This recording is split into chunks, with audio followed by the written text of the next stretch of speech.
ತುರ್ತು ಪರಿಸ್ಥಿತಿ ಅಂದ್ರೆ ವಾಸ್ತವದಲ್ಲಿ ಏನು? ಸಂವಿಧಾನದ ಒಟ್ಟು ಪಯಣದಲ್ಲಿ ಕರಾಳ ಅಧ್ಯಾಯ ಅಂದ್ರೆ ತುರ್ತು ಪರಿಸ್ಥಿತಿ. ಸಿಕ್ಕಾಕೊಂಡ್ರೆ ಪೊಲೀಸವ್ರ ಲಾಠಿ ಸರಿ ಮನೆ, ಇವೆರಡೇ ಗ್ಯಾರಂಟಿ ಇದೆ. ಇವಾಗಿರೋ ಗ್ಯಾರಂಟಿ ಬೇರೆ, ಅವಾಗಿದ್ದ ಗ್ಯಾರಂಟಿ ಬೇರೆ. ಕಪಾಳ ಕೊಂದೊಡೋದು, ನೀನೇ ಒಂದೇ ಸುಳ್ಳು ಹೇಳಿದ್ರೆ ನೀನು ಹೆಣ ಆಯ್ತು, ಇಲ್ಲಿಂದ ಆಚೆ ಹೋಗುತ್ತೆ, ಏರೋಪ್ಲೇನ್ ಶಿಕ್ಷೆ. ಅಲ್ಲೇ ಮಲ ಮತ್ತೆ ಮೂತ್ರ ವಿಸರ್ಜನೆ ಮಾಡಬೇಕು. ವಾಜಪೇಯಿ ಅವರೆಲ್ಲ ಅದೇ ಜೈಲಲ್ಲಿ ಇದ್ರಲ್ಲ ಸರ್. ಆಗ ರಾಷ್ಟ್ರೀಯ ಸ್ವಯಂ ಸೇವಕ ಸಂಘದ ಸ್ವಯಂ ಸೇವಕರು, ಅವರ ಪಾತ್ರ ನಾವೆಲ್ಲರೂ ಕೂಡ ಇವತ್ತು ಹೆಮ್ಮೆಯಿಂದ ಸ್ಮರಿಸ್ಕೊಳ್ಳೋಣ. Congress and progress they are opposite. ಸಿದ್ದರಾಮಯ್ಯನವ್ರು ಏನ್ ಮಾಡ್ತಾ ಇದ್ರು ಸರ್ ಆ ಕಾಲಘಟ್ಟದಲ್ಲಿ? ತುರ್ತು ಪರಿಸ್ಥಿತಿಯ ವಿರುದ್ಧ ಹೋರಾಟ ಇದೆಯಲ್ಲ, ಅದೊಂದು ಕಥಾನಕ, ಸಾಹಸಗಾಥ. ಜೂನ್ 25 ಭಾರತ ಸರ್ಕಾರ ಈ ದಿವಸವನ್ನು ಸಂವಿಧಾನ ಹತ್ಯಾ ದಿವಸವೆಂದು ಘೋಷಣೆ ಮಾಡಿದೆ. 50 ವರ್ಷಗಳ ಹಿಂದೆ ಈ ದಿವಸದಂದು ಭಾರತದ ಪ್ರಜಾಪ್ರಭುತ್ವದ ಮೇಲೆ, ಭಾರತದ ಸಂವಿಧಾನದ ಮೇಲೆ ತುರ್ತು ಪರಿಸ್ಥಿತಿಯನ್ನು ಹೇರಿಕೆ ಮಾಡುವ ಮೂಲಕ ಇಂದಿರಾ ಗಾಂಧಿಯವರು ದಾಳಿಯನ್ನು ಏನು ಮಾಡಿದರು, ಆ ಕುರಿತು ಇವತ್ತು ನಮ್ಮೊಂದಿಗೆ ಎಲ್ಲ ರೀತಿಯಲ್ಲಿಯೂ ಕೂಡ ತಮ್ಮ ಅನುಭವವನ್ನು ಹಂಚಿಕೊಳ್ಳಲಿಕ್ಕಿದ್ದಾರೆ ರಾಜಾಜಿನಗರ ವಿಧಾನಸಭಾ ಕ್ಷೇತ್ರದ ಜನಪ್ರಿಯ ಶಾಸಕರು, ಕರ್ನಾಟಕದ ಮಾಜಿ ಶಿಕ್ಷಣ ಸಚಿವರು, ತುರ್ತು ಪರಿಸ್ಥಿತಿಯ ಸಂದರ್ಭದಲ್ಲಿ ಮುಂಚೂಣಿ ಹೋರಾಟಗಾರರಾಗಿದ್ದಂಥ ಮಾನ್ಯ ಸುರೇಶ್ ಕುಮಾರ್ ಅವರು ನಮ್ಮೊಂದಿಗಿದ್ದಾರೆ. ತಮ್ಮೆಲ್ಲರ ಪರವಾಗಿ ನಾನು ಹಾರ್ದಿಕವಾದ ಸ್ವಾಗತವನ್ನು ಕೋರ್ತೇನೆ. ಸರ್, ನಾವು ಪ್ರತಿ ವರ್ಷ ಜೂನ್ 25ನೇ ತಾರೀಕು ಬಂದರೆ ಎಲ್ಲೋ ಒಂದು ಕಡೆ ಭಾರತೀಯ ಜನತಾ ಪಾರ್ಟಿಯ ನಾಯಕರು, ಭಾರತೀಯ ಜನತಾ ಪಾರ್ಟಿಯ ಕಾರ್ಯಕರ್ತರು ತುರ್ತು ಪರಿಸ್ಥಿತಿ, ಎಮರ್ಜೆನ್ಸಿ, ಪ್ರಜಾಪ್ರಭುತ್ವದ ಕಗ್ಗೊಲೆ, ಈ ರೀತಿಯ ಪದಗಳನ್ನು ನಾವು ಕೇಳ್ತೇವೆ. ಇವತ್ತಿನ ಜನ್ರೇಷನ್ಸ್ಗೆ, ಮಿಲೆನಿಯಲ್ಸ್ ಇರ್ಬೋದು, ಜೆನ್ಸಿ ಅವರು ಇರ್ಬೋದು, 50 ವರ್ಷಗಳಾಗಿದೆ. ಇವತ್ತು ಇದು ತುರ್ತು ಪರಿಸ್ಥಿತಿಗೆ 50 ವರ್ಷ ಆಗಿದೆ. ಈ ಜನರೇಷನಿಗೆ ಇದರ ಬಗ್ಗೆ ತುಂಬ ಗೊತ್ತಿದೆ ಅನ್ನುವಂಥದ್ದು ಇಲ್ಲ. ಮತ್ತು ಅಷ್ಟು ಕರಾಳತೆ ಇದ್ದಿರಬಹುದಾ, ಆಗಿರಬಹುದಾ ಅನ್ನುವಂಥ ಒಂದಿಷ್ಟು ಅನುಮಾನಗಳು ಕೂಡ ಅವರಲ್ಲಿ ಮೂಡುವಂಥದ್ದು ಸಹಜ. ಆ ರೀತಿಯ ಕರಾಳತೆ ಇತ್ತ? ಏನು ತುರ್ತು ಪರಿಸ್ಥಿತಿ ಅಂದರೆ ವಾಸ್ತವದಲ್ಲಿ ಏನು? ತುರ್ತು ಪರಿಸ್ಥಿತಿ ಯಾಕೆ ಹೇರಿದ್ರು? ತುರ್ತು ಪರಿಸ್ಥಿತಿ ಹೇರಲಿಕ್ಕೆ ಏನು ಕಾರಣ ಆಯಿತು ಸರ್? ಇವತ್ತಿನ ಭಾಷೆಯಲ್ಲಿ ತುರ್ತು ಪರಿಸ್ಥಿತಿ ಅಂದರೆ ಎಮರ್ಜೆನ್ಸಿ ಅಂತ ಆಗ್ಬಿಟ್ಟಿದೆ. ಎಮರ್ಜೆನ್ಸಿ ಅಂದರೆ ಆ್ಯಂಬ್ಯುಲೆನ್ಸು, ಫೈರ್ ಬ್ರಿಗೇಡು ಇಷ್ಟೇ ಆಗಿದೆ. ಆದರೆ 75, 77 ಆ ಕಾಲಘಟ್ಟದಲ್ಲಿ ಏನು ಎಮರ್ಜೆನ್ಸಿ ಬಂತು, ಅದನ್ನು ಪ್ರಾಯಶಃ ಭಾರತದ ಜನತೆ, ವಿಶೇಷವಾಗಿ ರಾಜಕೀಯ ಪಕ್ಷದ ಕಾರ್ಯಕರ್ತರು ಮರಿಬಾರ್ದು. ಯಾರು ಇತಿಹಾಸನ ಮರಿತಾರೆ ಅವರು ಮತ್ತೆ ಅದು ಮರುಕಳಿಸೋದನ್ನು ನೋಡೋ ಒಂದು ಅವಕಾಶ ಇರ್ತದೆ. ಯಾರು ಕೂಡ ಇತಿಹಾಸ ಮರಿಬಾರ್ದು. ತುರ್ತು ಪರಿಸ್ಥಿತಿ ದಿನಾಂಕ ಜೂನ್ 25 ಮಧ್ಯರಾತ್ರಿ ಅಂತ ನಾವು ಹೇಳ್ತೀವಿ. ಆದರೆ ವಾತಾವರಣ ಮುಂಚೆಯಿಂದನೇ ಪ್ರಾರಂಭ ಆಯಿತು. ಎಲ್ಲಿಂದ ಪ್ರಾರಂಭ ಆಯಿತು? 71ರಲ್ಲಿ ಶ್ರೀಮತಿ ಇಂದಿರಾ ಗಾಂಧಿಯವರು ಪ್ರಧಾನಮಂತ್ರಿಯಾಗಿ ಗರೀಬಿ ಹಟಾವ್ ಅಂತ ಒಂದು ಘೋಷಣೆ ಕೊಟ್ಟು ಅದ್ಭುತವಾದ ಜಯವನ್ನು ಗಳಿಸಿದ್ರು. ಸುಮಾರು 350 ಸ್ಥಾನಗಳನ್ನ ಗಳಿಸಿದ್ರು. 71ರಲ್ಲೇ ಬಾಂಗ್ಲಾದೇಶ್ ಯುದ್ಧ ಪ್ರಾರಂಭ ಆಯಿತು. ಬಾಂಗ್ಲಾದೇಶ್ ಉದಯ ಆಯಿತು. ಭಾರತ ಜಯ ಗಳಿಸ್ತು. ನಾವೇನು ಜಯ ಗಳಿಸಿದ್ವು ಅದನ್ನು ಸಿಮ್ಲಾ ಒಪ್ಪಂದದ ಮೂಲಕ ನಾವು ಕಳ್ಕೊಂಡ್ವು. ನಾವು 73ನೇ ಇಸ್ವಿಯಿಂದನೇ 350 ಸ್ಥಾನಗಳನ್ನ ಗೆದ್ದಿದ್ದ ಶ್ರೀಮತಿ ಇಂದಿರಾ ಗಾಂಧಿಯವರ ನಾಯಕತ್ವ ತನ್ನ ವರ್ಚಸ್ಸನ್ನು ಕಳ್ಕೊಳ್ತಾ ಬಂತು. ನನಗಿನ್ನೂ ಚೆನ್ನಾಗಿ ನೆನಪಿದೆ, 74ನೇ ಇಸ್ವಿನಲ್ಲಿ ಗುಜರಾತಲ್ಲಿ ಬರೋಡಾದಲ್ಲಿ ಒಂದು ಕಾಲೇಜಿನ ಹಾಸ್ಟೆಲಲ್ಲಿ ಒಂದು ಸಣ್ಣ ಸಮಸ್ಯೆ ಪ್ರಾರಂಭ ಆಯಿತು. ಮೆಸ್ಸಲ್ಲಿ ಆಹಾರ ಚೆನ್ನಾಗಿ ಕೊಡ್ತಾ ಇಲ್ಲ, ಕಳಪೆ ಆಹಾರ ಅಂತ. ಅದನ್ನು ಸರಿಯಾಗಿ ನಿಯಂತ್ರಿಸೋಕ್ಕಾಗ್ದೇನೆ ಆ ಸಣ್ಣ ಒಂದು ಕಾರಣದಿಂದ ಆದ ಒಂದು ಇಶ್ಯೂ ಇಡೀ ಗುಜರಾತಲ್ಲಿ ಬೃಹದಾಕಾರವಾಗಿ ಬೆಳೀತು. ದೊಡ್ಡ ಆಂದೋಲನ ಆಯಿತು. ನವನಿರ್ಮಾಣ ಸಮಿತಿ ರಚನೆ ಆಯಿತು. ಆಗ ಗುಜರಾತಲ್ಲಿ ಮುಖ್ಯಮಂತ್ರಿ ಇದ್ದಿದ್ದು ಚಿಮನ್ ಭಾಯ್ ಪಟೇಲ್ ಅಂತ. ಆದರೆ ಎಲ್ಲ ಸಾಮಾನ್ಯ ಜನ ಚಿಮನ್ ಭಾಯ್ ಪಟೇಲ್ ಅನ್ನೋದನ್ನ ಮರ್ತ್ಬಿಟ್ರು, ಚಿಮನ್ ಚೋರ್ ಅನ್ನೋಕ್ಕೆ ಶುರು ಮಾಡಿದ್ರು. ಇಷ್ಟು ದೊಡ್ಡದಾಗಿ ಹಬ್ತು ಕೊನೆಗೆ ಚಿಮನ್ ಭಾಯ್ ಪಟೇಲ್ ತನ್ನ ಸ್ಥಾನದಿಂದ ಇಳಿಬೇಕಾಯಿತು, ರಾಜೀನಾಮೆ ಕೊಡಬೇಕಾಗಿತ್ತು. ಗುಜರಾತಿನ ಅಸೆಂಬ್ಲಿ ವಿಸರ್ಜನೆ ಆಯಿತು. ಅದಾದ ತಕ್ಷಣ ಬಿಹಾರಲ್ಲಿ ಪ್ರಾರಂಭ ಆಯಿತು. ಬಿಹಾರಲ್ಲಿ ಅಬ್ದುಲ್ ಗಫೂರ್ ಅಂತ ಒಬ್ಬರು ಮುಖ್ಯಮಂತ್ರಿ ಇದ್ದರು. ವ್ಯಾಪಕ ಭ್ರಷ್ಟಾಚಾರ. ಅದರ ನೇತೃತ್ವನ ಅಲ್ಲಿನ ABVP ನಾಯಕರು, ವಿದ್ಯಾರ್ಥಿ ನಾಯಕರು ತಗೊಂಡ್ರು. ಆ ಚಳುವಳಿಯಲ್ಲಿ ಪ್ರಮುಖವಾಗಿ ಕೇಳಿಬಂದ ಹೆಸರು ಅಂತಂದರೆ ನಿತೀಶ್ ಕುಮಾರ್, ಲಾಲು ಪ್ರಸಾದ್ ಯಾದವ್, ನಮ್ಮ ಗೋವಿಂದಾಚಾರ್ಯ, ನಾನಾಜಿ ದೇಶ್ಮುಖ್, ಸುಶೀಲ್ ಮೋದಿ. ಈ ಹೆಸರುಗಳು ಆ ಹೋರಾಟದಲ್ಲಿ ಬಂದಿದ್ದು. ಛಾತ್ರ ಸಂಘರ್ಷ ಸಮಿತಿ ಅಂತ ಅಲ್ಲಿ ಶುರು ಆಯಿತು. ಸ್ಟೂಡೆಂಟ್ ಪ್ರೊಟೆಸ್ಟ್ ಬಹಳ ಜೋರಾಗಿ ಪ್ರೊಟೆಸ್ಟ್ ಆಗಿ ಕೊನೆಗೆ ಅಬ್ದುಲ್ ಗಫೂರ್ ಕೂಡ ತನ್ನ ಅಧಿಕಾರವನ್ನು ಕಳ್ಕೊಂಡ್ರು. ಅಷ್ಟೊತ್ತಿಗೆ ಜಯಪ್ರಕಾಶ್ ನಾರಾಯಣ್ ಈ ಆಂದೋಲನದ ನಾಯಕತ್ವ ತಗೊಂಡ್ರು. ಅವರು ತಗೊಂಡ ಹಿನ್ನೆಲೆ, ಯಾವ ರೀತಿ ಅವ್ರನ್ನ ಒಪ್ಪಿಸಲಾಯಿತು, ಅದು ಇನ್ನೊಂದು ಕತೆ. ಅದೊಂದು ದೊಡ್ಡ ರೋಮಾಂಚಕ ಕತೆ. ಅವರು ಒಪ್ಕೊಂಡಿರಲಿಲ್ಲ ಮುಂಚೆ. ಅದಾದ ನಂತರ ಇಡೀ ದೇಶದಲ್ಲಿ ಜಯಪ್ರಕಾಶ್ ನಾರಾಯಣ್ ಅವರ ನೇತೃತ್ವದ JP ಆಂದೋಲನ ಪ್ರಾರಂಭ ಆಯಿತು. JP ಒಂದಿದಿತ್ತು, ಸಂಪೂರ್ಣ ಕ್ರಾಂತಿ ತರಬೇಕು ದೇಶದಲ್ಲಿ, ಚುನಾವಣಾ ಸುಧಾರಣೆ ಆಗಬೇಕು, ವಂಶ ಪಾರಂಪರ್ಯ ರಾಜಕಾರಣ ಕೊನೆಗೊಳ್ಳಬೇಕು, ರಾಜಕೀಯ ಭ್ರಷ್ಟಾಚಾರನ ನಿಲ್ಲಿಸಬೇಕು. ಈ 3 ಮುಖ್ಯವಾದ ಅಂಶಗಳು ಇಡೀ ದೇಶದಲ್ಲಿ ಆಯಿತು. JP moment. ಆ JP ಮೂಮೆಂಟಲ್ಲಿ ನಾವೆಲ್ಲ ಪ್ರವೇಶ ಮಾಡೋದು. PGR ಸಿಂಧಿಯಾ ಇರ್ಬೋದು, ಈಗ ಕಾಂಗ್ರೆಸ್ಸಲ್ಲಿರುವ BL ಶಂಕರ್ ಇರ್ಬೋದು, ನಮ್ಮ ಇಲ್ಲಿನ ಎಲ್ಲ ವಿದ್ಯಾರ್ಥಿ ಪರಿಷತ್ತಿನ ನಮ್ಮ ಕಾರ್ಯಕರ್ತರು ಯಾರ್ಯಾರಿದ್ರು ನಾವೆಲ್ಲ ಇರ್ಬೋದು. ಎಲ್ಲರೂ ಕೂಡ ನಾವು ಪ್ರವೇಶ. ನಂಗೆ ಇನ್ನೂ ಚೆನ್ನಾಗಿ ನೆನಪಿದೆ, JP ಅವರು ಗಾಂಧಿ ಭವನಕ್ಕೆ ಬಂದಿದ್ದರು. ಗಾಂಧಿ ಭವನದಲ್ಲಿ ನಮ್ಮನ್ನೆಲ್ಲ ಉದ್ದೇಶಿಸಿ ಮಾಡಿದ ಆ ಸಂಜೆ ನನ್ನ ಮನಸ್ಸಿನಲ್ಲಿ ಹಾಗೆಯೇ ಹಸಿರಾಗಿದೆ. ಇದೆಲ್ಲದರ ನಡುವೆ ದೇಶದಲ್ಲಿ ಭಾಳ ದೊಡ್ಡ ಆಂದೋಲನ, ಇಂದಿರಾ ಗಾಂಧಿ ಇಳಿಬೇಕು ಅನ್ನೋ ಒಂದು ಆಂದೋಲನ ನಡೀತಾ ಇರುವಾಗ ನಾವ್ಯಾರು ಮರಿಬಾರ್ದ ಒಂದು ದಿನಾಂಕ ಜೂನ್ 25, ಇನ್ನೊಂದು ದಿನಾಂಕ ಇದೆ ಜೂನ್ 12. ಜೂನ್ 12 ನಮ್ಮ ದೇಶದ ಎಲ್ಲ ರೀತಿಯ ಇತಿಹಾಸವನ್ನು ಒಂದು ತಿರುವು ಕೊಟ್ಟ ದಿನ. ಬೆಳಗ್ಗೆ 10 ಗಂಟೆಗೆ ಅಲಹಾಬಾದ್ ಹೈಕೋರ್ಟಿನ ನ್ಯಾಯಮೂರ್ತಿ ಜಗಮೋಹನ್ ಲಾಲ್ ಸಿನ್ಹಾ ಅಂತ, JML ಸಿನ್ಹಾ ಅವರು ಜಡ್ಜ್ಮೆಂಟ್ ಕೊಟ್ಟರು. ಬರೀ ಆಪರೇಟಿವ್ ಪಾರ್ಷನ್ ಮಾತ್ರ ಓದಿದ್ರು. ಅವರು ಜೂನ್ 7ಕ್ಕೆ ಅದನ್ನು ಪ್ರಕಟ ಮಾಡಬೇಕು ಅಂತ ಇದ್ರು. ಕಾರಣಾಂತರಗಳಿಂದ ಆಗಿರಲಿಲ್ಲ. ಅವ್ರ ಮೇಲೆ ತುಂಬ ಪ್ರೆಷರ್ ಇತ್ತು. ಜಡ್ಜ್ಮೆಂಟಲ್ಲಿ ಏನಿದೆ ಅನ್ನೋದಕ್ಕೆ ಇಂಟೆಲಿಜೆನ್ಸ್ ಬ್ಯೂರೋ ಭಾಳ ಟ್ರೈ ಮಾಡ್ತಾ ಇತ್ತು. ಅವ್ರ PAಗೆ ಭಾಳ ಹಿಂಸೆ ಕೊಟ್ಟರು. ಕೊನೆಗೆ ನಮ್ಮ ಸಾಹೇಬರು ಊರಲ್ಲಿಲ್ಲ, ಉಜ್ಜಯಿನ್ಗೆ ಹೋಗಿದ್ದಾರೆ ಅಂತ ಸುಳ್ಳು ಹೇಳ್ಬಿಟ್ರು. ಮನೇಲೇ ಇದ್ದರು, ಬಾಲ್ಕನಿ ಕೂಡ ಬರ್ತಾಯಿಲ್ಲ ಜಡ್ಜ್ಮೆಂಟ್ ಮುಗಿಯೋರು. 12ನೇ ತಾರೀಕು ಬೆಳಗ್ಗೆ 10 ಗಂಟೆಗೆ ಜಡ್ಜ್ಮೆಂಟ್ ಕೊಟ್ಟರು. ಏನು ಮುಖ್ಯವಾದ ಅಂಶ 3. ಅವ್ರ ವಿರುದ್ಧ ರಾಜನಾರಾಯಣ್ ಅವರು ಎಲೆಕ್ಷನ್ ನಿಂತಿದ್ರು. ಅವತ್ತು ಎಲೆಕ್ಷನ್ ಪಿಟಿಷನ್ ಹಾಕಿದ್ದಿದ್ದು. ಮುಖ್ಯವಾದ ಕಾರಣ, ಶ್ರೀಮತಿ ಇಂದಿರಾ ಗಾಂಧಿಯವರು ತಮ್ಮ ಪ್ರಧಾನಮಂತ್ರಿ ಸ್ಥಾನವನ್ನು ದುರುಪಯೋಗ ಪಡಿಸ್ಕೊಂಡಿದ್ದಾರೆ, ರಾಜಕೀಯ ಭ್ರಷ್ಟಾಚಾರನ ಎಸಗಿದ್ದಾರೆ, ಚುನಾವಣೆಗೋಸ್ಕರ ಆಡಳಿತ ಯಂತ್ರದ ಒಂದು ದುರುಪಯೋಗ ಆಗಿದೆ. ಅಂದ್ರೆ ಇವರು ಸಿಟ್ಟಿಂಗ್ ಪ್ರೈಮ್ ಮಿನಿಸ್ಟರ್ ಆಗಿ ಲೋಕಸಭಾ ಚುನಾವಣೆ ಕಂಟೆಸ್ಟ್ ಮಾಡ್ತಾರೆ. ಅದು ಮಧ್ಯಂತರ ಚುನಾವಣೆ ಮಾಡಿದ್ರಾಗ. ಮಧ್ಯಂತರ ಚುನಾವಣೆ ಅವ್ರದ್ದು ಕಾಂಗ್ರೆಸ್ ಎಸ್ ಅಂತ ಗಲಾಟೆಗಳಾಗಿ ಅವರು ಮಧ್ಯಂತರ ಚುನಾವಣೆ ಹೋಗಿದ್ರು. ಈ ಎಲ್ಲನೂ ಅಂಶನ ಸೇರಿಸಿ JML ಸಿನ್ಹಾ ಕೊಟ್ಟಿದ್ದು 2 ತೀರ್ಪು.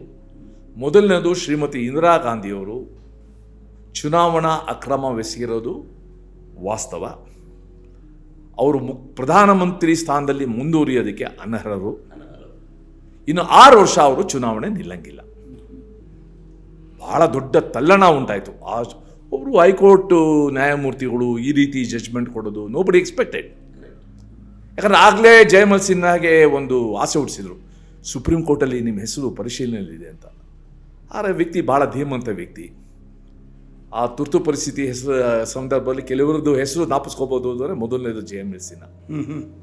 ಅವತ್ತೇ ಸಂಜೆ ಸುಮಾರು 1 ಗಂಟೆ 3 ಗಂಟೆ ಹೊತ್ತಿಗೆ ಗುಜರಾತಿನ ವಿಧಾನಸಭಾ ಚುನಾವಣಾ ಫಲಿತಾಂಶ ಪ್ರಕಟ ಆಯಿತು. ಆ ಫಲಿತಾಂಶ ಬಂದಾಗ ಮೊರಾರ್ಜಿ ದೇಸಾಯಿ ಕ್ಯಾಂಪೇನ್ ಲೀಡ್ ತೊಗೊಂಡಿದ್ರು. ನಮ್ಮದು ಜನತಾ ಮೋರ್ಚಾ ಅಂತ ಇತ್ತು, ಜನಸಂಘವೂ ಭಾಗವಾಗಿದ್ದ ಜನತಾ ಮೋರ್ಚಾ. ನಾವು ಸಂಸ್ಥಾ ಕಾಂಗ್ರೆಸ್ಸು, ಸ್ವತಂತ್ರ ಪಾರ್ಟಿ, ಆ ಪಕ್ಷ, ಆ ಒಂದು ರಂಗ ಸುಮಾರು 86 ಸೀಟ್ ತೊಗೊಂಡು ಇಂದಿರಾ ಗಾಂಧಿ ಕಾಂಗ್ರೆಸ್ನ ಸೋಲಿಸ್ಬಿಡ್ತು. ನಾವು ಸಾಮಾನ್ಯವಾಗಿ ಡಬಲ್ ಧಮಾಕ ಅಂತೀವಿ. ಹೌದು. ಅವತ್ತು ನಿಜವಾದ ರಾಜಕೀಯ ಡಬಲ್ ಧಮಾಕ. ಬೆಳಗ್ಗೆ ನ್ಯಾಯಾಂಗದ ತೀರ್ಪು, ಸಂಜೆ ಜನತಾ ನ್ಯಾಯಾಲಯದ ತೀರ್ಪು. ಸೊ ಸಹಜವಾಗಿ ಈ ಇಂದಿರಾ ಗಾಂಧಿಯವ್ರ ವಿರುದ್ಧ ಏನಿತ್ತು ಆಕ್ರೋಶ ಎಲ್ಲನೂ ಕೂಡ ಇನ್ನಷ್ಟು ಬಲ ಆಯಿತು. ಇಂದಿರಾ ಗಾಂಧಿ ಇಳಿಲೇಬೇಕು ಅಂತ ಹೋರಾಟ ಸ್ಟಾರ್ಟ್ ಆಯಿತು. ಬಿಹಾರಲ್ಲಾಯಿತು. ಇನ್ಫ್ಯಾಕ್ಟ್ ನಂಗೆ ಚೆನ್ನಾಗಿ ನೆನಪಿದೆ, ಬಿಹಾರಲ್ಲಿ ಇಂದಿರಾ ಗಾಂಧಿ ಇಳಿಬೇಕು ಅಂತ ಒಂದು ಹೋರಾಟ ನಡೀತಾ ಇದ್ದಾಗ ಸರ್ಕಾರ ತನ್ನ ಶಕ್ತಿಯೆಲ್ಲ ಉಪಯೋಗಿಸಿ ಆ ಮೆರವಣಿಗೆನ, ಆ ಹೋರಾಟನ ಮುರಿಯೋದಕ್ಕೆ ಪ್ರಯತ್ನ ಪಟ್ಟರು. ಜಯಪ್ರಕಾಶ್ ನಾರಾಯಣ್ ಅಂತ ಎತ್ತರದ ವ್ಯಕ್ತಿ ಮೇಲೆ ಅವರ ಪ್ರಾಣ ತೆಗಿಬೇಕು ಅಂತ ಒಂದೇ ಉದ್ದೇಶದಿಂದ ಭಾರಿ ಲಾಠಿ ಚಾರ್ಜ್ ಮಾಡಕ್ಕೆ ಬಂದರು. ಅವ್ರನ್ನ ಉಳಿಸಿದವರು ನಮ್ಮ ನಾನಾಜಿ ದೇಶಮುಖ್. ತಮ್ಮ ಬೆನ್ನನ್ನು ಕೊಟ್ಟು, ಆ ಏಟು JP ಮೇಲೆ ಬೀಳಬಾರ್ದು ಅಂತ ಬೆನ್ನನ್ನು ಕೊಟ್ಟು,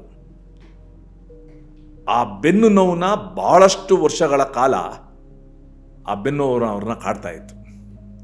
ಈ ಭಾರತದ ಅತ್ಯಂತ ದೊಡ್ಡ ರೈಲ್ವೆ ಸ್ಟ್ರೈಕ್ ಆದ್ದು ಇದೇ ಸಂದರ್ಭದಲ್ಲಿ ಜಾರ್ಜ್ ಫರ್ನಾಂಡಿಸ್ ನೇತೃತ್ವದ ಸುಮಾರು 95 ದಿವಸ ಅಥವಾ 105 ದಿವಸ ನಾವು ಏನು ಮಾಡೋಕ್ಕಾಗ್ತಾ ಇರಲಿಲ್ಲ. ಆ ಥರ ರೈಲ್ವೆ ಸ್ಟ್ರೈಕ್ ಮಾಡಿ ತನ್ನ ಡಿಮಾಂಡ್ಸು ಇಟ್ಟು ಕಾರ್ಮಿಕರ ಪರವಾಗಿ ಇಡೀ ದೇಶದಲ್ಲಿ ರೈಲ್ವೆ ಸಂಚಾರ ನಿಂತು ಹೋಗಿತ್ತು. ಇದು ಸರ್ಕಾರಕ್ಕೆ ನಿಜವಾದ ಒಂದು ದೊಡ್ಡ ಸವಾಲಾಗಿತ್ತು.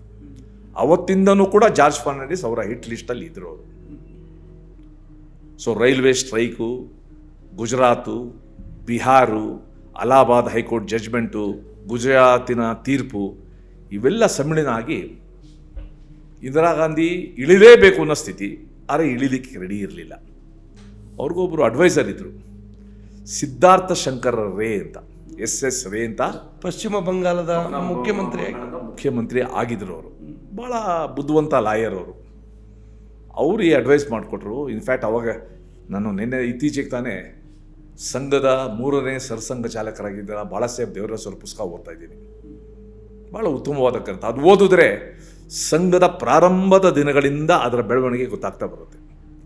ಅದರಲ್ಲಿ RSSನ ಬ್ಯಾನ್ ಮಾಡೋದಕ್ಕೆ 1974 ಏನು ಪ್ರಯತ್ನ ನಡೀತಾ ಇತ್ತು, ಯಾರೇನೇನು ಅಡ್ವೈಸ್ ಮಾಡಿದ್ರು ಎಲ್ಲನೂ ಕೂಡ ವಿವರ ಇದೆ.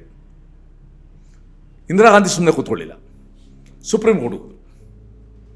ಅಲಹಾಬಾದ್ ಹೈಕೋರ್ಟ್ ಅಪೀಲ್ನ ಜಡ್ಜ್ಮೆಂಟ್ನ ಕ್ವಶನ್ ಮಾಡಿ ಅಪೀಲ್ ಹೋಗಿ ಅವ್ರ ಪರ ಆರ್ಗ್ಯುಮೆಂಟ್ ಮಾಡಿದ್ದು ನಮ್ಮ ದೇಶದ ಸುಪ್ರಸಿದ್ಧ ವಕೀಲ. ಒಂದು ರೀತಿಯಿಂದ ನಾನು ಅವ್ರನ್ನ 24 ಕ್ಯಾರೆಟ್ ಗೋಲ್ಡ್ ಅಂತ ಕರಿತೀನಿ, ನಾನಿ ಪಾಲ್ಕಿವಾಲಾ ಅಂತ. Great advocate. ಅವ್ರು ಆರ್ಗ್ಯುಮೆಂಟ್ ಮಾಡಿದ್ರು. ಅದನ್ನು ಕೇಳಿದವರು ಕೂಡ ಭಾಳ ಗ್ರೇಟ್ ನ್ಯಾಯಮೂರ್ತಿ, ಜಸ್ಟಿಸ್ VR ಕೃಷ್ಣ ಅಯ್ಯರ್ ಅಂತ. ಅವರು ಕಮ್ಯುನಿಸ್ಟ್ ಸರ್ಕಾರದಲ್ಲಿ ಸಚಿವರಾಗಿದ್ದರು ಕೇರಳದಲ್ಲಿ. ನಂತರ ರಾಜಕೀಯ ಬಿಟ್ಟು ಲಾ ಇದು ಕಂಟಿನ್ಯೂ ಮಾಡಿ ಸುಪ್ರೀಂ ಕೋರ್ಟ್ ಜಡ್ಜ್ ಆದರು. ಆ್ಯಂಡ್ ಇವತ್ತು ಕೂಡ ಕೃಷ್ಣ ಅಯ್ಯರ್ ಜಡ್ಜ್ಮೆಂಟ್ಗಳು ಅಂದರೆ ಒಂದು ಗೌರವ ಇದೆ. ಅವರೊಂದು ವಿಚಿತ್ರ ಜಡ್ಜ್ಮೆಂಟ್ ಕೊಟ್ಬಿಟ್ರು. ನಾನಿ ಪಾಲ್ಕಿವಾಲಾ ಅಂದಾಗ ನನಗೆ ಒಂದು ಸಣ್ಣ ಇನ್ಸಿಡೆಂಟ್ ನೆನಪಾಗುತ್ತೆ ಸರ್. ಈ ಎಮರ್ಜೆನ್ಸಿ ಡಿಕ್ಲೇರ್ ಮಾಡಿದ್ದು ಇಂದಿರಾ ಗಾಂಧಿ ಅವರು ಆಗಿದ್ದರೂ ಕೂಡ ಅದನ್ನು ಪಾರ್ಲಿಮೆಂಟಲ್ಲಿ ಘೋಷಣೆ ಮಾಡಿದ್ದು ಬಾಬಾ ಜಗಜೀವನ್ ರಾಮ್. ನಾನಿ ಪಾಲ್ಕಿವಾಲಾ ಎಮರ್ಜೆನ್ಸಿ ಹೇರಿಕೆಯ ಮೊದಲು ಇಂದಿರಾ ಗಾಂಧಿ ಅವರ ಪರವಾಗಿ ಅದೇ ಹೇಳ್ತಾ ಇದ್ದೆ, ಸುಪ್ರೀಂ ಕೋರ್ಟ್ ಅಲ್ಲಿ ವಾದ ಮಾಡಿದ್ರು ಕೂಡ ಎಮರ್ಜೆನ್ಸಿ ಡಿಕ್ಲೇರ್ ಮಾಡಿದ ತಕ್ಷಣ ಅವ್ರ ವಕಾಲತ್ತನ್ನ ವಾಪಸ್ ಕೊಟ್ಟು, ಅವ್ರದ್ದೊಂದು ಪುಸ್ತಕ ಇದೆ ವಿ ದ ಪೀಪಲ್ ಅಂತ, one of the greatest books ಅದು. ಸೊ ವಾಪಸ್ ಕೊಟ್ಟು, ಅರೆ VR ಕೃಷ್ಣಯ್ಯರು ಜಡ್ಜ್ಮೆಂಟ್ ಕೊಟ್ಟಿದ್ದು ವಿಚಿತ್ರ ಅಂದರೆ, ಇಂದಿರಾ ಗಾಂಧಿಯವರು ಪ್ರಧಾನಮಂತ್ರಿಯಾಗಿ ಮುಂದುವರಿಬೋದು, ಆದರೆ ಪಾರ್ಲಿಮೆಂಟಲ್ಲಿ ವೋಟ್ ಹಾಕಂಗಿಲ್ಲ. ಇದು ಅನ್ಹರ್ಡ್, ಅನ್ಸೀನ್, ನಾವು ಊಹೆ ಮಾಡ್ಕೊಳ್ಳೋಕೆ ಆಗದೆ ಜಡ್ಜ್ಮೆಂಟ್. ಯಾಕೆ ಕೃಷ್ಣಯ್ಯರ ಆ ರೀತಿ ಕೊಟ್ಟರು ಗೊತ್ತಿಲ್ಲ. ಸೊ ಒಂದು ರೀತಿ ಸ್ಟೇ ಸಿಗ್ತದೆ. ಅರೆ ನಮ್ಮ ಹೋರಾಟ ತೀವ್ರ ಆಯಿತು. ಬೆಂಗಳೂರಿನಲ್ಲೇ ನನಗೆ ಚೆನ್ನಾಗಿ ನೆನಪಿರೋ ಪ್ರಕಾರ 24ನೇ ತಾರೀಕು ಜೂನ್ ಟೌನ್ ಹಾಲಲ್ಲಿ ಒಂದು ಸಭೆ ನಡೀತು. ವಾಜಪೇಯಿ, ಅಡ್ವಾಣಿ ಎಲ್ಲರೂ ಕೂಡ ಅವತ್ತು ಭಾಷಣ ಮಾಡಿದರು. ನಾವೆಲ್ಲ ಹೋಗಿದ್ವಿ. ನಾವು ಅದ್ರ ಮಾರನೇ ದಿವಸ ನಾನು ನರಹರಿ ಅವ್ರ ಮನೆಯಲ್ಲಿ, ನಮ್ಮ ಕಾರ್ಯವಾಗಿದ್ದು ಅವ್ರ ಮನೆಯಲ್ಲೇ ವಾಜಪೇಯಿಯವ್ರನ್ನ ಅಡ್ವಾಣಿಯವ್ರನ್ನ ಭಾಳ ಹತ್ತಿರದಿಂದ ನಾನು ನೋಡಿದ್ದೆ ನಾನು. ಸೊ ಇದು ತುಂಬ ಬಿಸಿ ಆದಾಗ ಸಿದ್ಧಾರ್ಥ ಶಂಕರ್ ಈ ಮಾತು ಕೇಳಿಕೊಂಡು ಇನ್ಯಾರದೋ ಮಾತು ಕೇಳಿಕೊಂಡು ಶ್ರೀಮತಿ ಇಂದಿರಾ ಗಾಂಧಿಯವರು 20ನೇ ತಾರೀಕು ಮನೆಯಲ್ಲಿ ಬೆಚ್ಚಿಗೆ ಮಲಗಿದ್ದ, ರಾಷ್ಟ್ರಪತಿ ಭವನದಲ್ಲಿ ಮಲಗಿದ್ದ ಫಕ್ರುದ್ದೀನ್ ಆಲಿ ಅಹಮದ್ನ ಎಬ್ಬಿಸಿ ಕ್ಯಾಬಿನೆಟ್ ಡಿಸ್ಕಷನ್ ಆಗದೆ ಡಿಸಿಷನ್ ಆಗದೇ ಇದ್ದ ಒಂದು ಪ್ರಸ್ತಾವನೆನ ಇಟ್ಟು ಸಿಗ್ನೇಚರ್ ತೊಗೊಂಡು ದೇಶದಲ್ಲಿ ತುರ್ತು ಪರಿಸ್ಥಿತಿನ ಡಿಕ್ಲೇರ್ ಮಾಡಿಬಿಟ್ರು. ಅವಾಗೊಂದು ಕಾರ್ಟೂನ್ ಬಂದಿತ್ತು ಅಬು ಅಬ್ರಹಾಮ್ದು. ಹಾಂ, ಫಕ್ರುದ್ದೀನ್ ಆಲಿ ಅಹಮದ್ದು ಬಾತ್ ಟಬ್ಬಲ್ಲಿದ್ದಾರೆ, ಸ್ನಾನ ಟಬ್ಬಲ್ಲಿ. ಮತ್ತೊಂದು ಬರ್ತಾಯಿದೆ ಸೈನ್ಗೆ, ದಯವಿಟ್ಟು ನಾನು ಸ್ನಾನ ಮಾಡೋರ್ಗಾದ್ರೂ ಕೂಡ ಟೈಮ್ ಕೊಡಿ, ಆಮೇಲೆ ಸೈನ್ ಮಾಡ್ತೀನಿ ಅಂತ. ರಾಷ್ಟ್ರಪತಿ ಸ್ಥಿತಿ. ಸೊ ನಮಗಿವೆಲ್ಲ ಏನು ಗೊತ್ತಿರಲಿಲ್ಲ. 26ನೇ ತಾರೀಕು ಬೆಳಗ್ಗೆ 9 ಗಂಟೆಗೆ ನಾನು ಶ್ರೀರಾಮ್ಪುರದ ಒಂದು ರಸ್ತೆಯಲ್ಲಿ ಹೋಗ್ತಾ ಇದ್ದೆ. ಆ ರಸ್ತೆ ಹೋದಾಗಲೆಲ್ಲ ಆ ಘಟನೆ ದಾಕೋಬರ್ತೆ. ಎದುರುಗಡೆಯಿಂದ ನಮ್ಮ ನರಹರಿಯವರು ಸ್ಕೂಟ್ರಲ್ಲಿ ಬಂದರು. ಇವ್ರು ಬರ್ತಾ ಇದ್ದಾರೆ, ನಂಗೆ ಗೌರವ ಅವ್ರು ಕಂಡ್ರೆ ಈ ಫುಟ್ಪಾತಿಂದ ಆ ಫುಟ್ಪಾತ್ಗೆ ಹೋದೆ. ಅವ್ರು ಅಲ್ಲಿಗೆ ಬಂದರು, ಸ್ಕೂಟ್ರ್ ನಿಲ್ಲಿಸು. ಈ ನರಹರಿಗಳ ಹಿಂದೆ, ನೋಡಪ್ಪ ದೇಶದಲ್ಲಿ ತುರ್ತು ಪರಿಸ್ಥಿತಿ ಡಿಕ್ಲೇರ್ ಆಗಿದೆ. ಏನು ತುರ್ತು ಪರಿಸ್ಥಿತಿ ಗೊತ್ತಿಲ್ಲ ನನಗೆ. ವಾಜಪೇಯಿ, ಅಡ್ವಾಣಿ, ಶ್ಯಾಮ್ ನಂದನ್ ಮಿಶ್ರಾ, ಮಧು ದಂಡವತಿ ಅವ್ರನ್ನೆಲ್ಲ ಅರೆಸ್ಟ್ ಮಾಡಿಬಿಟ್ಟಿದ್ದಾರೆ LH ಅಲ್ಲಿ.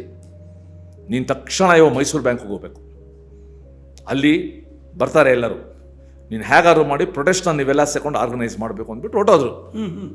ಅಂದರೆ ವಾಜಪೇಯಿ ಅವರು, ಅದ್ವಾನಿ ಅವರು, ವಾಜಪೇಯಿ, ಅಡ್ವಾಣಿ, ಮಧು ದಂಡವತಿ, ಶ್ಯಾಮ್ ನಂದನ್ ಮಿಶ್ರಾ. ವಾಜಪೇಯಿಯವರು ಲೋಕಸಭಾ ಸದಸ್ಯರು, ಅಡ್ವಾಣಿಯವರು ರಾಜ್ಯಸಭಾ ಸದಸ್ಯರು, ಮಧು ದಂಡವತೆ ಸಮಾಜವಾದಿ ಪಕ್ಷದ MP, ಶ್ಯಾಮ್ ನಂದನ್ ಮಿಶ್ರಾ ಸಂಸ್ಥಾ ಕಾಂಗ್ರೆಸ್ನ MP. ಇವರೆಲ್ಲ ಬೆಂಗಳೂರಿಗೆ ಒಂದು ಪಾರ್ಲಿಮೆಂಟ್ರಿ ಕಮಿಟಿ ಮೀಟಿಂಗಿಗೋಸ್ಕರ ಬಂದಿದ್ರು. ಅವ್ರು LH ಅಲ್ಲಿದ್ದರು. LH ಅಲ್ಲೇ ಬೆಳಗ್ಗೆ ಹೋಗಿ 7:30 ಅರೆಸ್ಟ್ ಮಾಡೋದು. ನನಗಿನ್ನೂ ಚೆನ್ನಾಗಿ ನೆನಪಿದೆ.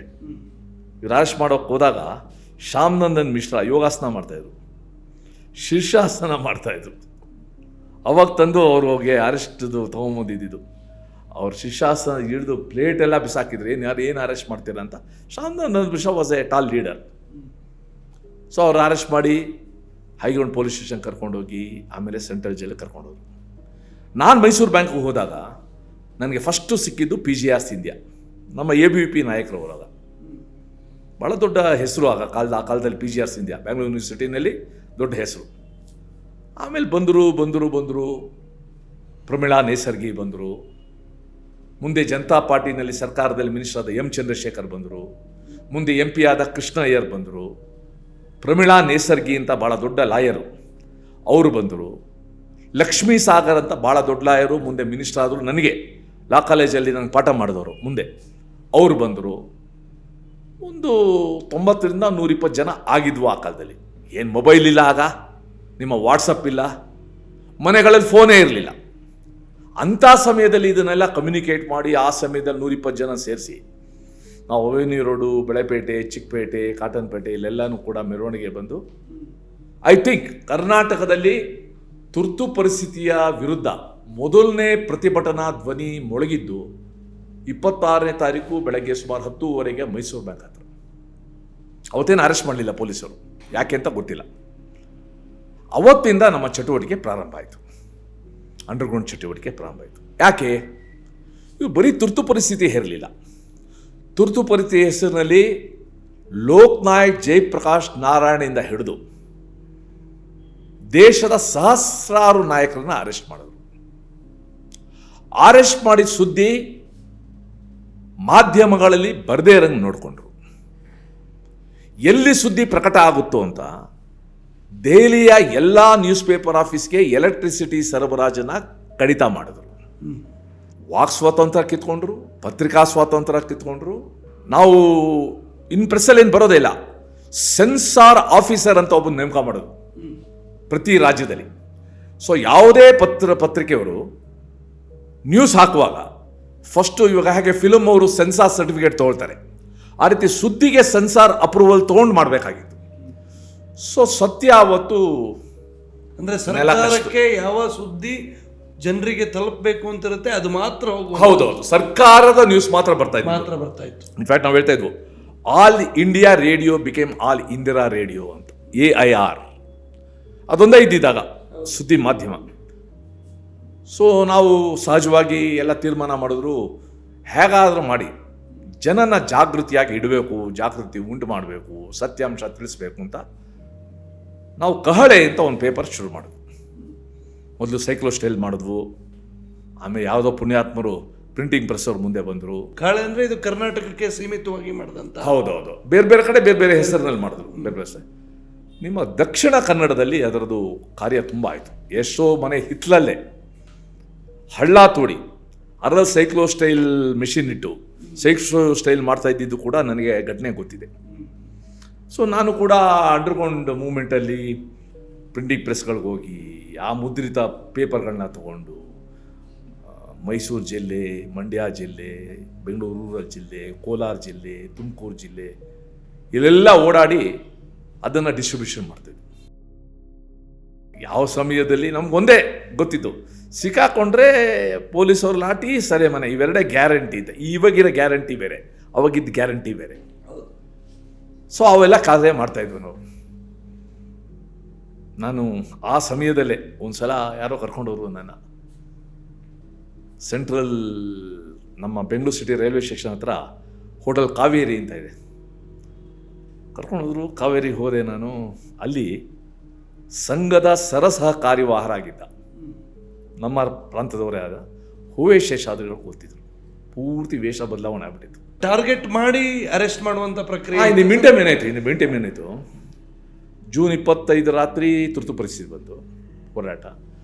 ಜುಲೈ 4ನೇ ತಾರೀಕು RSS ಮತ್ತು ಇನ್ನೂ 22 ಸಂಘಟನೆಗಳ ಮೇಲೆ ನಿಷೇಧಾಜ್ಞೆ ತಂದು, ಆಲ್ ಇಂಡಿಯಾ ಲೆವೆಲಲ್ಲಿ. ಸೊ ಸಂಘದ ಕಾರ್ಯಾಲಯನೆಲ್ಲ ಮುಚ್ಚಿದ್ರು, ಸಂಘದ ಶಾಖೆ ನಡೆಯಾಗಿಲ್ಲ. ಸಂಘದ ಅನೇಕರು ಇದರಲ್ಲಿ ಬಂಧನಕ್ಕೆ ಒಳಗಾದರು. ಇನ್ಫ್ಯಾಕ್ಟ್ ಬಾಳಾಸಾಹೇಬ್ ಅವ್ರ ಪುಸ್ತಕದಲ್ಲಿ ಬರ್ತದೆ. ಅದಕ್ಕೋಸ್ಕರ ಇದು ಸೂಚನೆ ಬಂದು ಆ ಕಾಲದಲ್ಲೇ 1200ಕ್ಕೂ ಹೆಚ್ಚು ಪ್ರಚಾರಕರು ನಮ್ಮ ದೇಶದಲ್ಲಿ ಅಂಡರ್ಗ್ರೌಂಡ್ಗೆ ಹೋಗ್ಬಿಟ್ಟಿದ್ರು. ಸರ್, ಈ ಬಂಧನ ಅಂದರೆ without arrest warrant, without notice. Sir ಅದು ನೋಡಿ, ಯಾವ ರೀತಿ ಏನು ಕ್ವಶನ್ನೇ ನೀವು ಕೇಳಂಗಿಲ್ಲ. ನೀವೇನು ಅಪರಾಧ ಮಾಡಿದ್ದೀರಿ ಅಂತಲೂ ಕೂಡ ಕೇಳಂಗಿಲ್ಲ. ನೀವು ಅಪರಾಧ ಮಾಡಿಲ್ದೇವರು ಕೂಡ ಇದೊಂಥರ ಸ್ಥಾನಬದ್ಧತೆ. ಅಂದರೆ ಈಗ ಅರೆಸ್ಟ್ ಆದ ನಂತರ, ಇವರು ಬಂಧನ ಮಾಡಿದ ನಂತರ ನ್ಯಾಯಾಲಯದಲ್ಲಿ ಪ್ರಶ್ನಿಸುವಾಗಿತ್ತ. ನಾನು ಹೇಳ್ತೀನಿ, ನಂದೇ ಉದಾಹರಣೆ ಕೊಟ್ಟಾಗ ನಿಮ್ಗೆ ಗೊತ್ತಾಗುತ್ತೆ ಯಾವ ಪರಿಸ್ಥಿತಿ ಆಗುತ್ತೆ ಅಂತ. ಭಾರತಕ್ಕೆ ಕಾಮನ್ವೆಲ್ತ್ ದೇಶಗಳ ಎಲ್ಲ ಪ್ರತಿನಿಧಿಗಳು ನವೆಂಬರಲ್ಲಿ ಬಂದರು.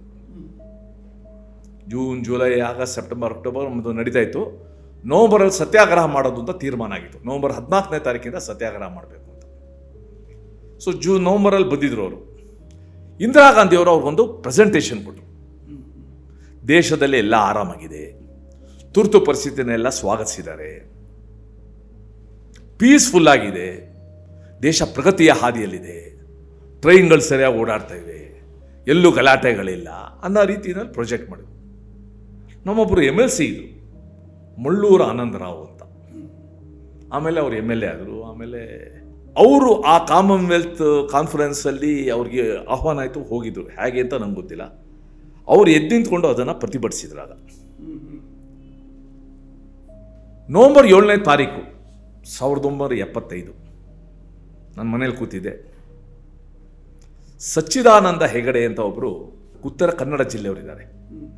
ಮುಂದೆ ಇಂಡಿಯನ್ ಎಕ್ಸ್ಪ್ರೆಸ್ಸಲ್ಲಿ ಜರ್ನಲಿಸ್ಟ್ ಆದರು. ABVP ಪೂರ್ಣಾವಧಿ ಕಾರ್ಯಕರ್ತರಾಗಿದ್ದರು. ಅವ್ರದ್ದೇ ಧ್ಯೇಯ ನಿಷ್ಠ ಪತ್ರಕರ್ತ ಅಂತ ಒಂದು ಪತ್ರಿಕೆಯನ್ನು ಕೂಡ ಶುರು ಮಾಡಿದ್ರು ಶಿರ್ಸಿಯಿಂದ. ಅವ್ರು ನಮ್ಮ ಮನೆಗೆ ಬಂದರು. ಸುರೇಶ ಬಾಪ ನಮ್ಮ ಜೊತೆ ಅಂದರು. ನಾವೇನು ಕೇಳಿಸ್ತಿದ್ದಿಲ್ಲ, ಕೇಳಬಾರ್ದು, ಹೊರಡ್ಬೇಕಷ್ಟೇ. ಹೊರಟೆ. ಹೀಗೆಲ್ಲ ನೀಟಾಗಿರೋ ಡ್ರೆಸ್ ಹಾಕಬೇಕು. ನಾನು ಮತ್ತೆ 2 ಡ್ರೆಸ್ಸು ಹಾಕೊಂಡು ಹಂಗಲ್ಲ, ಇನ್ಶರ್ಟ್ ಮಾಡಬೇಕು. ಇನ್ಶರ್ಟ್ ಮಾಡಿದೆ. ಸೀದಾ ಕರ್ಕೊಂಡು ಹೋದ. ಕೆಳಗಡೆ ಆಟೋ ನಿಂತಿತ್ತು, ಹತ್ತು ಅಂದರು. ಹತ್ತದೆ. ನಮ್ಮ ತಾಯಿಗೂ ಏನೂ ಹೇಳಿಲ್ಲ. ಸ್ವಲ್ಪ ದೂರ ಹೋದ್ಮೇಲೆ ಎಲ್ಲೋಗ್ತಾ ಇದ್ದೀವಿ ಗೊತ್ತು ತಾನೆ? ನನಗೇನ್ರಿ ಗೊತ್ತು ಅಂದೆ. ಗೊತ್ತಾಗತ್ತೆ ತಾಳು. ಹೋದು ಶಿವಾನಂದ ಸ್ಟೋರ್ಸ್ ಹತ್ರ ಇವತ್ತು ಬಸ್ ಸ್ಟ್ಯಾಂಡ್ ಹಂಗೆ ಇದೆ, ಅದೇ ಬಸ್ ಸ್ಟ್ಯಾಂಡು. ಅಲ್ಲೋಗಿ ನಿಂತ್ಕೊಂಡು ಕಳಿಸ್ಬಿಟ್ರು ಕಾರ್ನ, ಆಟೋ ರಿಕ್ಷಾನ. ಯಾಕೆ ಬಂದಿದ್ದು ಗೊತ್ತಾ ಅಂದರೆ, ಇನ್ನು ಗೊತ್ತಿಲ್ಲ ರೀ ಇಂದ ನಾನು, ಗೊತ್ತಾಗುತ್ತೆ ಏನು.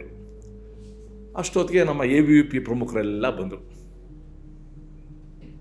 ಬಂದು ನಾವು 4 ಜನ, ನಾನು, ಗೋವರ್ಧನ್ ಅಂತ, ಸುರೇಶ್ ನಾಯಕ್ BJP ಯುವ ಮೋರ್ಚಾ ಅಧ್ಯಕ್ಷರಾಗಿದ್ದರು ಭಾಳ ಮುಂಚೆ, ಅಂಕೋಲಾದವರು. ಇನ್ನೊಬ್ಬರು DJ ಶಿವರಾಮ್ ಅಂತ ವಕೀಲರು. ಆಮೇಲೆ ಇನ್ನೊಬ್ಬ ಸೋಮಶೇಖರ್ ಅಂತ ಒಬ್ಬ ತರುಣ. ನಮ್ಮ 5 ಜನಕ್ಕೆ ಕೆಲಸ ಕೊಟ್ಟರು. ಅಶೋಕ ಹೋಟೆಲ್ಗೆ ಪಾರ್ಲಿಮೆಂಟ್ರಿ ಡೆಲಿಗೇಷನ್ ಬಂದಿದೆ. ಅವರೆಲ್ಲ ಇನ್ನು ಸ್ವಲ್ಪ ಹೊತ್ತಿಗೆ ಮೈಸೂರಿಗೆ ಹೊರಡ್ತಾರೆ. ಬಸ್ಸಲ್ಲಿ ಕೂತ್ಕೋತಾರೆ. ನಾವೇನು ಗೊತ್ತಿಲ್ಲ, ನೀವು ಹೇಗೋ ನುಗ್ಗಬೇಕು, ಒಳಗಡೆ ನುಗ್ಗಬೇಕು, ಬಸ್ ಒಳಗಡೆ ಹೋಗಬೇಕು, ನಾವೇನೋ ಲಿಟ್ರೇಚರ್ ಕೊಟ್ಟಿದ್ದೀವಿ ಅದನ್ನ ತಗೋಬೇಕು, ಅವ್ರಿಗೆಲ್ಲ ಡಿಸ್ಟ್ರಿಬ್ಯೂಟ್ ಮಾಡಬೇಕು. ತುರ್ತು ಪರಿಸ್ಥಿತಿಯ ಅತಿರೇಕಗಳ ಬಗ್ಗೆ ನೀವು ಅವ್ರಿಗೆ ವಿವರಣೆ ಕೊಡಬೇಕು. ಇಷ್ಟೆಲ್ಲ ಹೊರಟ್ಬಿಟ್ರು ಅವರು. ಒಂದು ಟ್ಯಾಕ್ಸಿ ಒಂದು ಕೊಟ್ಟಿದ್ರು. ಬಿಕಾಸ್ ಇವತ್ತೂ ಕೂಡ ನನಗೊಂದು ಮಿಸ್ಟರಿ, ನಾವು ಹೇಗೆ ಒಳಗಡೆ ಹೋದ್ವು ಅಂತ. ಆ ರೀತಿ ಭದ್ರತೆ ಇತ್ತು. ಆ ಭದ್ರತೆನ ಭೇದಿಸ್ಕೊಂಡು ಒಳಗಡೆ ಹೋದ್ವು. ಹೋಗಿ ನಾವೇ ಡಿವೈಡ್ ಮಾಡಿಕೊಂಡು, ಒಬ್ಬರು ಬಸ್ ಮುಂದೆ ಘೋಷಣೆಗೆ ಹೋಗಬೇಕು, ಇನ್ನೊಬ್ರು ಫಸ್ಟ್ ಬಸ್ಸಿಂದ ಹೋಗ್ಬೇಕು, ಅಟೆನ್ಷನ್ ಡೈವರ್ಟ್ ಮಾಡಬೇಕು, ಏನೋ ನಮ್ಮದೇ ಆದ ರೀತಿಯಲ್ಲಿ. ಈಗ ಬಾಲಿಶ ಅನ್ಸ್ಬೋದು ಅದು, ಆ ಟೈಮಲ್ಲಿ ಭಾಳ ದೊಡ್ಡದು.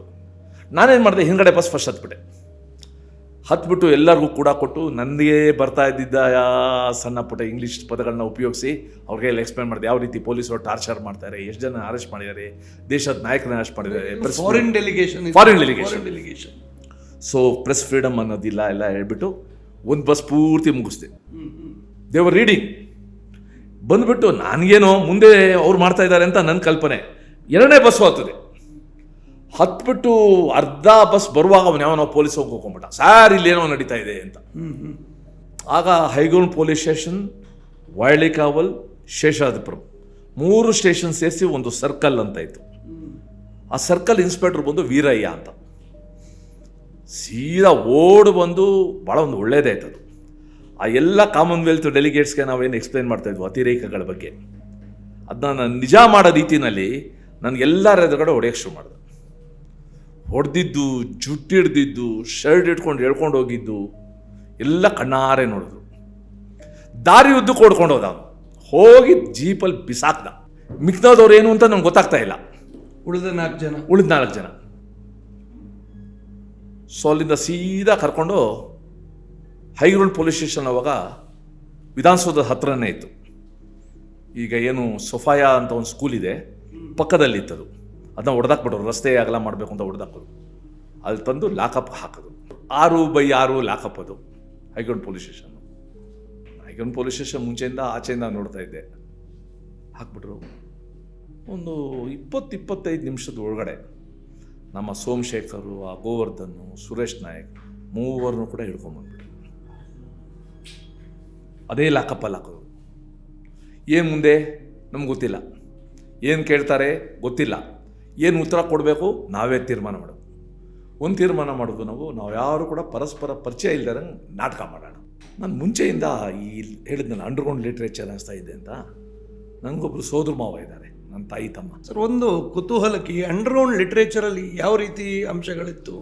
ಎಲ್ಲೆಲ್ಲಿ ಹೋರಾಟ ನಡೀತು, ತುರ್ತು ಪರಿಸ್ಥಿತಿ ಅಂದರೆ ಏನು, ಆ್ಯಕ್ಚುಲಿ ಯಾವ್ಯಾವ ನಾಯಕರನ್ನ ಬಂಧನಕ್ಕೆ ಒಳಗೆ ಮಾಡಿದ್ದಾರೆ, ಯಾರ್ಯಾರ ಮನೆಗೆ ಏನೇನು ತೊಂದರೆ ಕೊಟ್ಟಿದ್ದಾರೆ, ಮತ್ತು ನಮ್ಮ ಕಾರ್ಯಕರ್ತರ ಸಾಹಸಗಳು, ಸ್ವಾತಂತ್ರ್ಯ ದಿನಾಚರಣೆ ದಿವಸ ಎಲ್ಲೆಲ್ಲಿ ಯಾವ್ಯಾವ ರೀತಿ ನಮ್ಮ ಕಾರ್ಯಕರ್ತರು ಪ್ರತಿಭಟನೆ ತೋರಿಸಿದ್ರು, ಈ ಅಂಶಗಳೆಲ್ಲ ರೆಗ್ಯುಲರ್ ಬರ್ತಾ ಇತ್ತು. ಯಾವ ರೀತಿ ಮಾನವ ಹಕ್ಕುಗಳ ಉಲ್ಲಂಘನೆ ಎಲ್ಲ, ಪ್ರಜಾಪ್ರಭುತ್ವದ ನೀತಿಗಳ ಎಲ್ಲ ಬರ್ತಾ ಯಾವ ರೀತಿ ಮಾಡಿದ್ದಾರೆ ಇದೆಲ್ಲ. ಸೊ ನನ್ನ ಸೋದರ ಮಾವ ಒಂದು ಮಾತಾಡಿದ್ರು, ನೀನು ಏನು ಬೇಕಾದ್ರೂ ಅಂಡರ್ಗ್ರೌಂಡ್ ಲಿಟ್ರೇಚರ್ ಹಂಚು, ಬಟ್ ಡೋಂಟ್ ರೀಡ್, ನೀನು ಓದಕ್ಕೆ ಹೋಗ್ಬೇಡ. ನಂಗೆ ಆಸೆ ಅದು ಯಾಕೆ ಅಂದೆ. ಒಂದಲ್ಲ ಒಂದು ದಿವಸ ನೀನು ಸಿಕ್ಕಾಕೊಂಡಾಗ ಪೊಲೀಸರು ಹೊಡಿತಾರೆ. ನೀನು ಹೊಡ್ತಾ ತಡಲಾರ್ದೆ ಅದು ಯಾವುದೋ ಒಂದು ಅಂಶ ಬಾಯಿ ಬಿಟ್ಬಿಟ್ರೆ ಇನ್ನೂ ನಿಂಗೆ ತುಂಬ ಜಾಸ್ತಿ ಗೊತ್ತು ಅಂತ ಹೊಡಿತಾರೆ. ನೀವು ಓದ್ದೇ ಇದ್ದರೆ ಗೊತ್ತಾಗೋದಿಲ್ಲ ನಿನಗೆ ಅಂತ ಒಂದು ಅಂಶ ಹೇಳಿದ್ರು. ನಂಗೆ ಚೆನ್ನಾಗಿ ನೆನಪಿತ್ತದು. ನಿಜವಲ್ಲೂ ಆ ಕಾಲದಲ್ಲಿ ಆ ವ್ಯಕ್ತಿಯಿಂದ ಬಂದಿದ್ದು ಭಾಳ ಒಂದು ಒಳ್ಳೆ ಸಲ. ಸೊ ಫಸ್ಟು ನನ್ನ ಕರ್ಕೊಂಡೋದು, ಏನು ಸುತ್ತಲೂ 8ರಿಂದ 10-12 ಜನ ಪೊಲೀಸರಿದ್ದಾರೆ. ರೂಮ್ ಮಧ್ಯ ನಿಲ್ಲಿಸ್ಕೊಂಡ್ರು. ವಾಟ್ಸ್ ಯುವರ್ ನೇಮ್ ಅಂದರು. ಸುರೇಶ್ ಕುಮಾರ್ ಅಂತ. ಕಪಾಳ ಕೊಂದೊಡಿದ್ರು. ನನ್ನ ಹೆಸರು ಹೇಳಿದಕ್ಕೆ ಕಪಾಳ ಕೊಡ್ತಾರೋ ನನಗೆ ಆಶ್ಚರ್ಯ ಆಯಿತು. ನೀನೇನೋ ಒಂದೇ ಸುಳ್ಳು ಹೇಳಿದ್ರೆ ನಿನ್ನ ಹೆಣ ಆಚೆ ಇಲ್ಲಿಂದ ಆಚೆ ಹೋಗುತ್ತೆ ಅಂದರು. ನಮ್ಮ ಮನಸ್ಸಲ್ಲೇ ಅಂದ್ಕೊಂಡೆ, ಸುಳ್ಳು ಹೇಳೋದು ಮುಂದೆ ಇದೆ, ಇದಕ್ಕೆ ಹಿಂಗೆ ಮಾಡ್ಬಿಟ್ರಲ್ಲ ಅಂತ. ನಮ್ಮ ಅಪ್ಪನ ಹೆಸರು ಕೇಳಿದ್ರು, ನಮ್ಮ ಅಮ್ಮನ ಹೆಸರು ಕೇಳಿದ್ರು, ನಾನು ಓದಿರೋದು ಕೇಳಿದ್ರು, ಎಲ್ಲ ಕೇಳಿ ಸರಿ ಇದನ್ನು ಯಾಕೆ ಕೆಲಸ ಮಾಡಿದ್ದು ನೀನು ಅಂದರು. ಏನು ಹೇಳ್ತೀರಾ? ನನಗೇನು ಗೊತ್ತಿಲ್ಲ ಇದರಲ್ಲಿ, ನಾನು ಅನ್ಎಂಪ್ಲಾಯ್ಡ್, ನಾನು BSc ಆಗಿದ್ದು. ನನಗೆ ಯಾರೋ ಕೆಲಸ ಕೊಡಿಸ್ತೀನಿ ಇದ್ದಿದ್ರು ವೈಟ್ ಫೀಲ್ಡಲ್ಲಿ. ಸೊ ನನ್ನ ಫ್ರೆಂಡ್ ಒಬ್ಬ ಬಂದು ಅಲ್ಲಿ ಬಾ ಒಟ್ಟಿಗೆ ಹೋಗೋಣ ಅಂತ. ಯಾರು ನಿಮ್ಮ ಫ್ರೆಂಡು ಅಂತ. ಏನು ಮಾಡ್ತೀರಾ? ಮಾರಪ್ಪ ಅಂತಂದೆ. ಎಲ್ಲಿರೋದು ಮನೆ?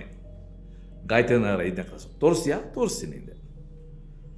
ಸೊ ಬೇಕಾದಷ್ಟು ಓಡ್ದು ಇನ್ಯಾರು ನಿಮ್ಮ ಜೊತೆ ಅಂತ 45 ನಿಮಿಷ ಹೊಡೆದು. ಅಂದರೆ ಈ ಇನ್ಸ್ಟಿಟ್ಯೂಷನ್ಸ್ಗಳನ್ನೆಲ್ಲ ಕಂಪ್ಲೀಟ್ ಅವರ ಕಂಟ್ರೋಲಿಗೆ ತಗೊಂಡಿದ್ದು. ಎಷ್ಟು ಮಟ್ಟಿಗೆ ಕಂಟ್ರೋಲ್ ಇತ್ತು ಅಂದರೆ, there was a word committed judiciary ಅಂತ ಒಂದು ಪದ ತಂದು.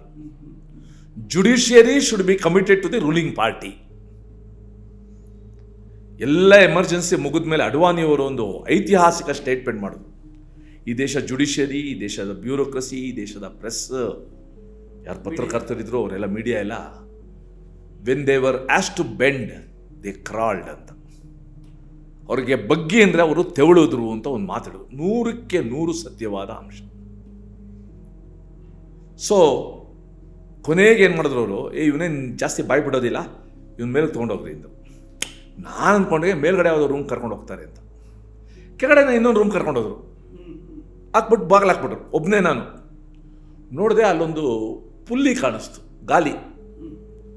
ಅವಾಗ ನೋವೇ ಮಾಡಿದೆ, ಇವರು ಏರೋಪ್ಲೇನ್ ಅಂದರೆ ಇಲ್ಲಿ ಹಾಕ್ತಾರೆ ಅಂತ ನನಗೆ ಗೊತ್ತಾಯಿತು. ಸೊ ಈ ಪ್ರೊಟೆಸ್ಟಲ್ಲಿ ಭಾಗವಹಿಸಿದವರಿಗೆಲ್ಲ 3rd ಡಿಗ್ರಿ ಟ್ರೀಟ್ಮೆಂಟ್ ಎಲ್ಲರಿಗೂ ಇಲ್ಲ. ದೊಡ್ಡ ನಾಯಕರಿಗೆಲ್ಲ ಬಂಧನನೇ ಒಂದು ಶಿಕ್ಷೆ. ನಮ್ಮದು ಅಂದರೆ ಅವ್ರಿಗೆ ಭಾಳ ಕೋಪ ಇದ್ದಿದ್ದು, ಆ ಭದ್ರತೆನ ಮೀರಿ ಒಳಗಡೆ ಹೋಗಿದ್ದು, ಮತ್ತು ತುರ್ತು ಪರಿಸ್ಥಿತಿ ಅತಿರೇಕನ ವಿವರಿಸಿರುವ ಲಿಟ್ರೇಚರ್ ಕೊಟ್ಟಿದ್ದು, ಅದೊಂದು ರಾಜ್ಯ ಸರ್ಕಾರಕ್ಕೆ ಒಂದು ಸವಾಲಾಗೋಗ್ಬಿಡ್ತದೆ. ಅವ್ರನ್ನ ಆ ಭದ್ರತೆನ ಉಲ್ಲಂಘಿಸಿದ್ದೀವಿ ನಾವು, ವಿ ಕೇರ್ಡ್ ಎ ಡ್ಯಾಮ್ ಅನ್ನೋ ರೀತಿನಲ್ಲಿ ಆಯ್ತು ಅದು. ಆಮೇಲೆ ಒಬ್ಬೊಬ್ರನ್ನೇ ಕರೆದು ಅಲ್ಲಿ ಶಿಕ್ಷೆ ಹೊಡಿತಾ ಇದ್ದಾರೆ. ಅವ್ರು ಕೂಗೋದು ಕೇಳಿಸ್ತಾ ಇದೆ ನನಗೆ. ದಡ ಅಂತ ಬಂದರು, ಹಗ್ಗ ಹಾಕಿದ್ರು, ಬಟ್ಟೆ ಬಿಚ್ಚು ಅಂದರು ನನಗೆ. ಶರ್ಟ್ ಬಿಚ್ಚಿದೆ, ಬನೀನ್ ಬಿಚ್ಚಿದೆ, ಪ್ಯಾಂಟ್ ಬಿಚ್ಚಲ್ಲ ಅಂದೆ. ಬಿಚ್ಚಿಸೋದು, ಹಗ್ಗ ಕಟ್ಟಿದ್ರು ಕೈಗೆ, ಮೇಲೆ ಎತ್ತಿದ್ರು, ಕಾಲ್ಗೆ ಕೈಗೆ ಹಗ್ಗ ಕಟ್ಬಿಟ್ಟಿದ್ದಾರೆ. ಏರೋಪ್ಲೇನ್ ಶಿಕ್ಷೆ. ನಾನು ಬಹಳ ಹಾಸ್ಯವಾಗಿ ಹೇಳ್ತೀನಿ, ಜೀವನದಲ್ಲಿ ಮೊದಲನೇ ಸಲ ಏರೋಪ್ಲೇನ್ ಹತ್ತಿದ್ದು ಹೈಗ್ರೌಂಡ್ ಪೊಲೀಸ್ ಸ್ಟೇಷನಲ್ಲಿ ಅಂತ.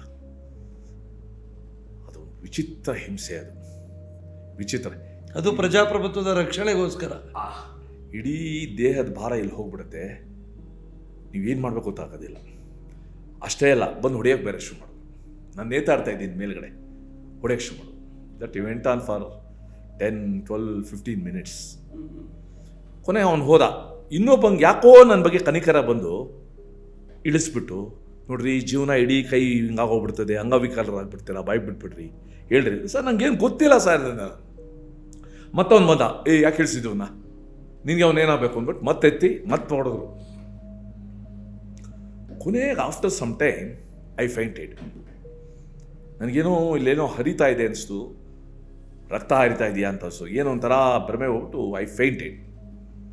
ಈ ಹೋಲ್ ಪ್ರೊಸೆಸ್ ಒಂದು 25-28 ಮಿನಿಟ್ಸ್ ಆಗಿರಬೇಕು. ಇನ್ನು 2 ಇನ್ಸ್ಟಾಲ್ಮೆಂಟ್ಸ್. ಇಳಿಸ್ಬಿಟ್ಟು ಕೈಯೆಲ್ಲ ಇದು ಮಾಡಿ ಬಿಸಾಕಿದ್ರು ಒಂದು ಕಡೆ. ನಾನು ಭಾಳ ಸಣ್ಣಗಿದ್ದೆ ಆಗ. ನನ್ನ ಎದುರುಗಡೆ ಗೋವರ್ಧನನ್ನು ಕರ್ಕೊಂಬಂದರು. ನನಗೆ ಗೊತ್ತಾಗ್ಬಿಟ್ಟಿದೆ ಹಿಂಸೆ ಏನು ಅಂತ. ಆ ಹಿಂಸೆ ಅವನಿಗಾಗೋದು ನಾನು ನೋಡೋಕ್ಕಾಗೋದಿಲ್ಲ. ನಾನೇನು ಮಾಡ್ತೇನೆ, ಮೆತ್ತಗೆ ಬಟ್ಟೆ ತೊಗೊಂಡು ಆಚೆ ಹೋಗೋದೆ, ನೀನು ಕೂತ್ಕೋ, ನೀನು ನೋಡಬೇಕು ಅಂತ ಕುಡಿಸಿದ್ರು. ಗೋವರ್ಧನ್ಗೂ ಕೂಡ ಏರೋಪ್ಲೇನ್ ಹಾಕಿ ಲಾಟಿಲಿ ಹೊಡೆದ್ರು. ಅವನ ಆ ಕೂಗಿದೆಯಲ್ಲ, ನಾನೇನು ಕೂಗಿದೆ ಅಂತ ನಂಗೆ ಗೊತ್ತಿಲ್ಲದೆ ಇರ್ಬೋದು, ಅವನ ಕೂಗು ಇನ್ನೂ ಕೂಡ ನನ್ನ ಕಿವಿಲಿ ಕೇಳಿಸುತ್ತೆ. ಹೊಡೆದು ಇನ್ನೊಬ್ಬ ಸುರೇಶ್ ನಾಯಕ್ ಅಂತ ಅಂಕೋಲಾದವ್ರು ಹೊಡೆಯೋಕೆ ಹೋದಾಗ ಅವ್ನು ಬುದ್ಧಿವಂತ, ಅಷ್ಟು ಬುದ್ಧಿವಂತರಿರಲಿಲ್ಲ. ಅವ್ರು ನೋಡಿ, ನಾನು ಹಾರ್ಟ್ ಪೇಷಂಟು, ನನಗೆ ಯಾವ ತೊಂದರೆ ಆದರೆ ನೀನು ಅವ್ನು ಬಿಟ್ಬಿಟ್ರು. ಮತ್ತೆ ಲಾಕಪ್ ಹಾಕೋದು. That was on November 7th. ನಮ್ಮ ಗ್ರೂಪಲ್ಲಿ ಒಬ್ಬರು DJ ಶಿವರಾಮ್ ಅಂತ ಇದ್ರು. ರೇಣುಕಾಚಾರ್ಯ ಕಾಲೇಜಲ್ಲಿ ಲಾ ಎಕ್ಸಾಮ್ ಬರಿತಾ ಇದ್ರು. ಅದು ಹೇಗೆ ಹೋದ್ರು ಗೊತ್ತಿಲ್ಲ, ಎಕ್ಸಾಮಿನೇಷನ್ ಹಾಲಿಂದ ಅವ್ರನ್ನ ಹಿಡ್ಕೊಂಬಂದ್ರು ಹೊಡಿತಾ, in between the exam, while writing the exam ಹೊಡೆದ್ರು ಅಂದರೆ ಅವನಿಗೆ ಐ ಆಮ್ ನಾಟ್ ಅವ್ನು ಲಾ ಓದ್ತಾ ಇದ್ದವನು ಒಂಥರ ಅವ್ನು ಗೊತ್ತಿಲ್ಲ ನಮಗೆಲ್ಲ ಹೊಡೆದಿರೋದು.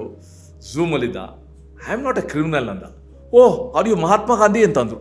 ಅಂದರೆ ಈ ದೇಶದ ಕ್ರಿಮಿನಲ್ ಅಲ್ಲದೇ ಮಹಾತ್ಮ ಗಾಂಧಿ ಅಂತ ಅವ್ನು ಹೊಡೆದ್ರು, ಬೇಕಾಷ್ಟು ಹೊಡೆದ್ರು. ಕೊನೆಗೂ ಅವ್ರಿಗೆ ನಮ್ಮಿಂದ ಪ್ರಿಂಟಿಂಗ್ ಪ್ರೆಸ್ ಯಾವುದು ಅಂತ ತಿಳ್ಕೊಳಕ್ಕಾಗಲಿಲ್ಲ, ಯಾಕಂದ್ರೆ ನಮ್ಗೆ ಗೊತ್ತಿರಲಿಲ್ಲ. ಕೊನೆಗೂ ನಮ್ಮ ಲೀಡರ್ ಯಾರು ಅಂತ ನಾವು ಹೇಳಲಿಲ್ಲ.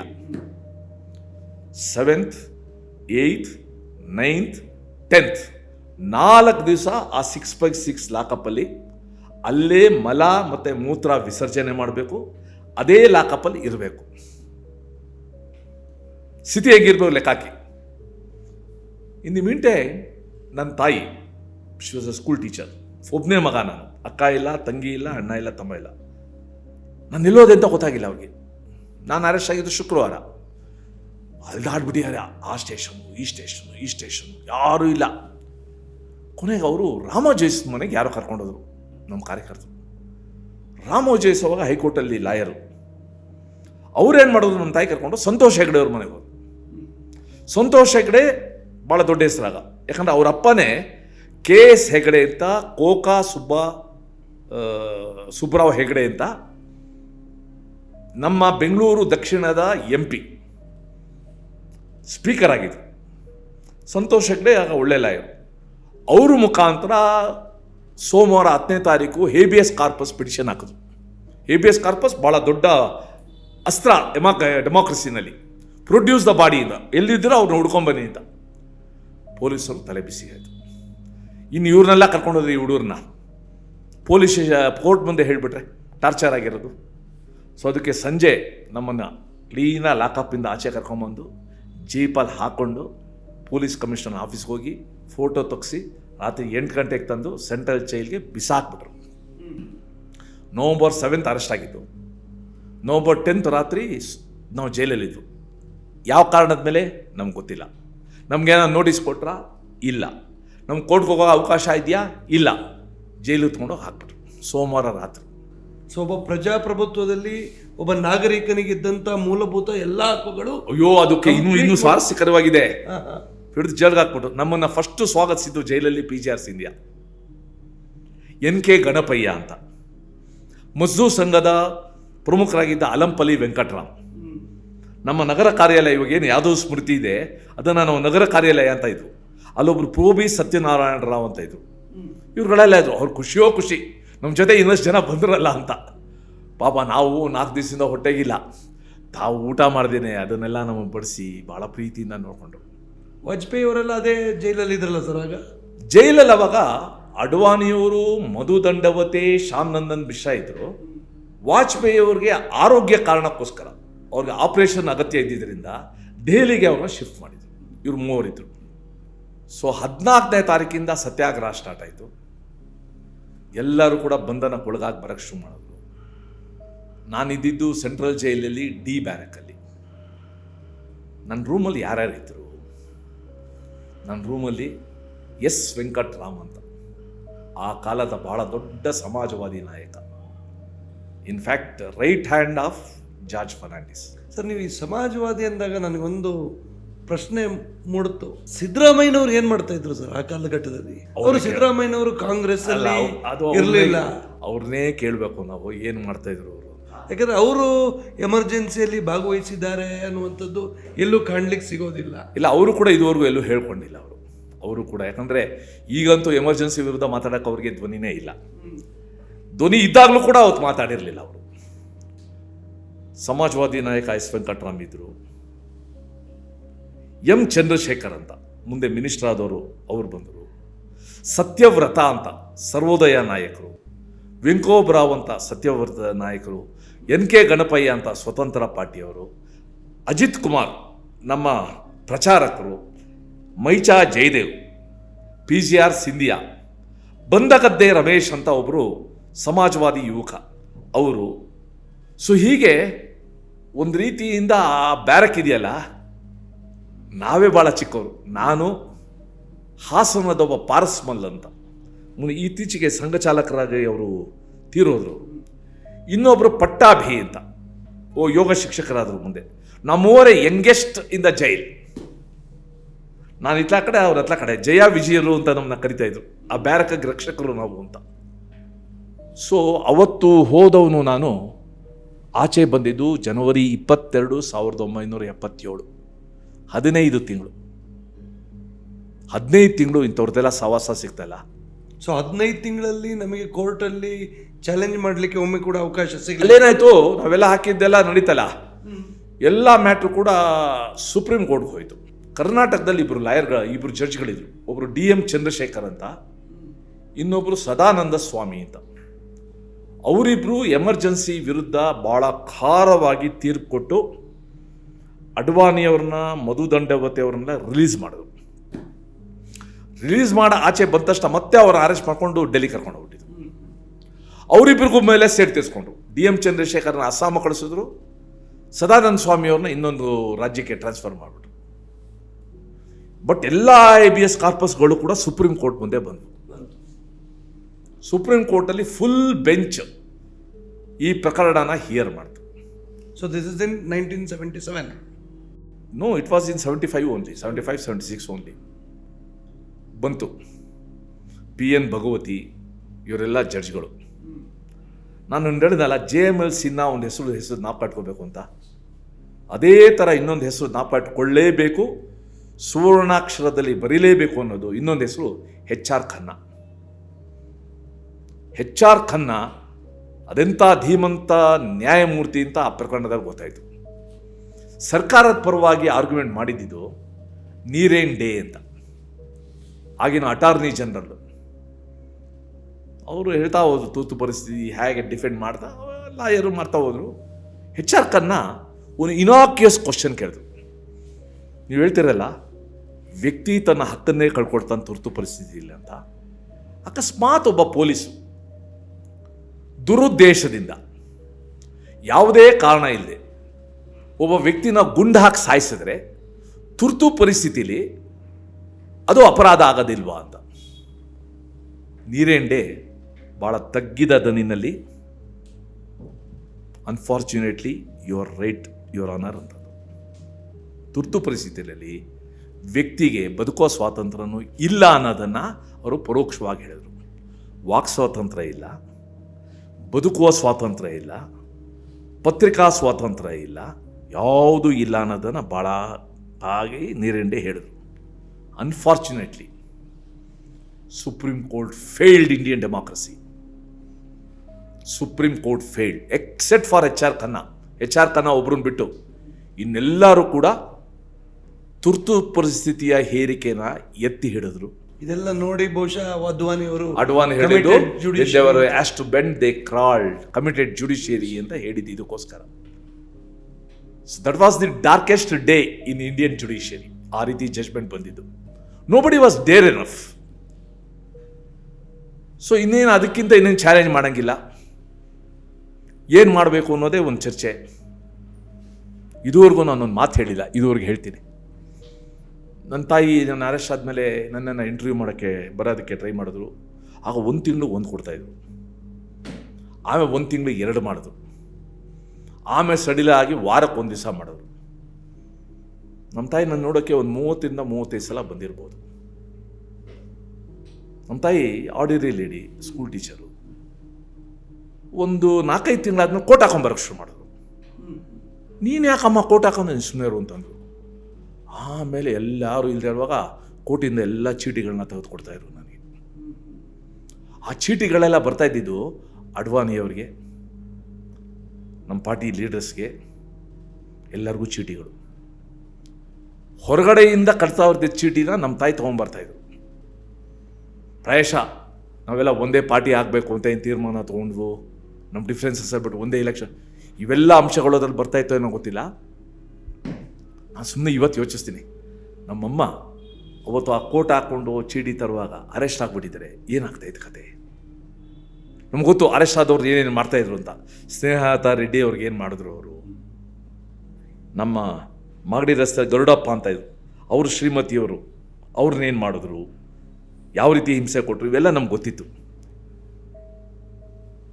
ಬಟ್ ತುರ್ತು ಪರಿಸ್ಥಿತಿನಲ್ಲಿ ನನಗೆ ಆ 4 ದಿವಸದ್ದು ನರಕ ಯಾತನೆ ಜೊತೆಗೆ ಇನ್ನೊಂದು ನೆನಪು ಬರೋದು, ಆ 15 ತಿಂಗಳು ಇಂಥ ದೊಡ್ಡವ್ರ ಸಹವಾಸ ನಮ್ಗೆ ಸಿಗ್ತಲ್ಲ, ಇದು ಯಾವ ಯೂನಿವರ್ಸಿಟಿಲೂ ಸಿಗೋದಿಲ್ಲ. ನಿಜವಾಗ್ಲೂ ದಿಗ್ಗಜರು ಅಂಥವ್ರ ಸಹವಾಸ, ಅವರ ನಡವಳಿಕೆ, ಅವ್ರು ತೋರಿಸ್ತಾ ಇದ್ದಿದ್ದು. ಪೌರ ದೇಶಪಾಂಡೆ ಅಂತ ನಮ್ಮ ಸಂಘಟನಾ ಕಾರ್ಯದರ್ಶಿ ಇದ್ರು, ಪೌರ ದೇಶಪಾಂಡೆ ಭವನ ಇದೆ ನಮ್ಮದು. ಒಂದ್ಸಲ ಜೈಲಲ್ಲಿ ಕಬಡ್ಡಿ ಆಡ್ತಾ ಇದ್ವು. ಜನಸಂಘದ ಪ್ರಧಾನ ಕಾರ್ಯದರ್ಶಿ, ಸಂಘಟನಾ ಪ್ರಧಾನ ಕಾರ್ಯದರ್ಶಿ, ಸಂಘಟನಾ ಪ್ರಧಾನ ಕಾರ್ಯದರ್ಶಿ, ಮಾತೃ ಹೃದಯ ಇದ್ದವರು ಅವರು. ಸೊ ಒಂದ್ಸಲ ಕಬಡ್ಡಿ ಆಡುವಾಗ ನಾನು ಬನೀನ್ ಪೀಸ್ ಹಾಕಿ ಹರಿದೋಯ್ತು. ನಾನು ತೀರ್ಮಾನ ತೊಗೊಂಡಿದ್ದೆ, ಮನೆಯಿಂದ ಏನು ತರ್ಸ್ಕೋಬಾರ್ದು, ಮೊದಲೇ ಪಾಪ ಇದರಲ್ಲಿದ್ದಾರೆ ಅಂತ. ಚಳಿಗಾಲ, ಡಿಸೆಂಬರು, 3ನೇ ದಿವಸ ಬರೋ ದೇಶಪಾಂಡೆ ಕರೆದು ನನಗೊಂದು ಪ್ಯಾಕೆಟ್ ಕೊಟ್ಟರು. ಏನು ತೆಗೆದು ನೋಡು ಅಂದರು. ತೆಗೆದು ನೋಡಿದ್ರೆ 2 ಬನಿಯನಿತ್ತು. ಅವ್ರು ನನ್ನ ಚಳಿ ನೋಡಿ ಇವ್ನ ಅಗತ್ಯ ಇದೆ ಅಂತ ತರಿಸ್ಕೊಟ್ಟಿದ್ರು. ಇವತ್ತು ಊಹೆನೂ ಮಾಡೋಕ್ಕಾಗಲ್ಲ ನಾವು. ಸೊ ಜೈಲಲ್ಲಿ ಸಿಕ್ಕಾಪಟ್ಟೆ ನಮಗೆ ಒಳ್ಳೆಯ ಅವಕಾಶ ಸಿಕ್ತು, ಉಪನ್ಯಾಸಗಳು ಸಿಕ್ತು, ಮಾರ್ಗದರ್ಶನ ಸಿಕ್ತು, ಬೇರೆ ಬೇರೆ ಇಸಮ್ಸ್ ಬಗ್ಗೆ, ಕಮ್ಯುನಿಸಮ್, ಸೋಷಿಯಲಿಸಮ್, ನಕ್ಸಲಿಸಮ್, ಜಮಾತೆ ಇಸ್ಲಾಮಿಯವರಿದ್ದರು, ನಕ್ಸಲೈಟ್ ಇದ್ದರು, ಎಲ್ಲರ ಜೊತೆ ಚರ್ಚೆ ಮಾಡೋದು ಎಲ್ಲನೂ ಕೂಡ ಒಂದು ಅವಕಾಶ ಆಯಿತು. ಇನ್ಫ್ಯಾಕ್ಟ್ ನನಗನ್ಸುತ್ತೆ ಜೈಲಲ್ಲೇ ಸಾಕಷ್ಟು ನಮ್ಗೆ ಮಾಹಿತಿ ಸಿಗ್ತಾಯಿತ್ತು. ಅವತ್ತು ಆಕಾಶವಾಣಿನ ಯಾರು ಕೂಡ ನೋಡ್ತಾ ಇರಲಿಲ್ಲ. ನಮ್ಮ ಲೀಡರ್ಸು, ನೀವು ದಯವಿಟ್ಟು ಅಡ್ವಾಣಿಯವ್ರು ಬರೆದಿರುವ ಎ ಪ್ರಿಸನರ್ಸ್ ಸ್ಕ್ರ್ಯಾಪ್ ಬುಕ್ ಅಂತ ಒಂದಿದೆ. ತಾನು ಅರೆಸ್ಟ್ ಆದ ಗಳಿಗೆಯಿಂದ ಬಿಡುಗಡೆಯಾಗೋವರೆಗೂ ಅವರು ದಾಖಲಿಸಿದ್ದಾರೆ. One of the beautiful books ಅದು. ಅದು ಓದಿದ್ರೆ ಗೊತ್ತಾಗುತ್ತೆ ಎಷ್ಟೊಂದು ವಿಷಯಗಳು ಇವರು ಸಂಗ್ರಹ ಮಾಡ್ತಾ ಇದ್ರು, ಏನು ಕತೆ ಅಂತ.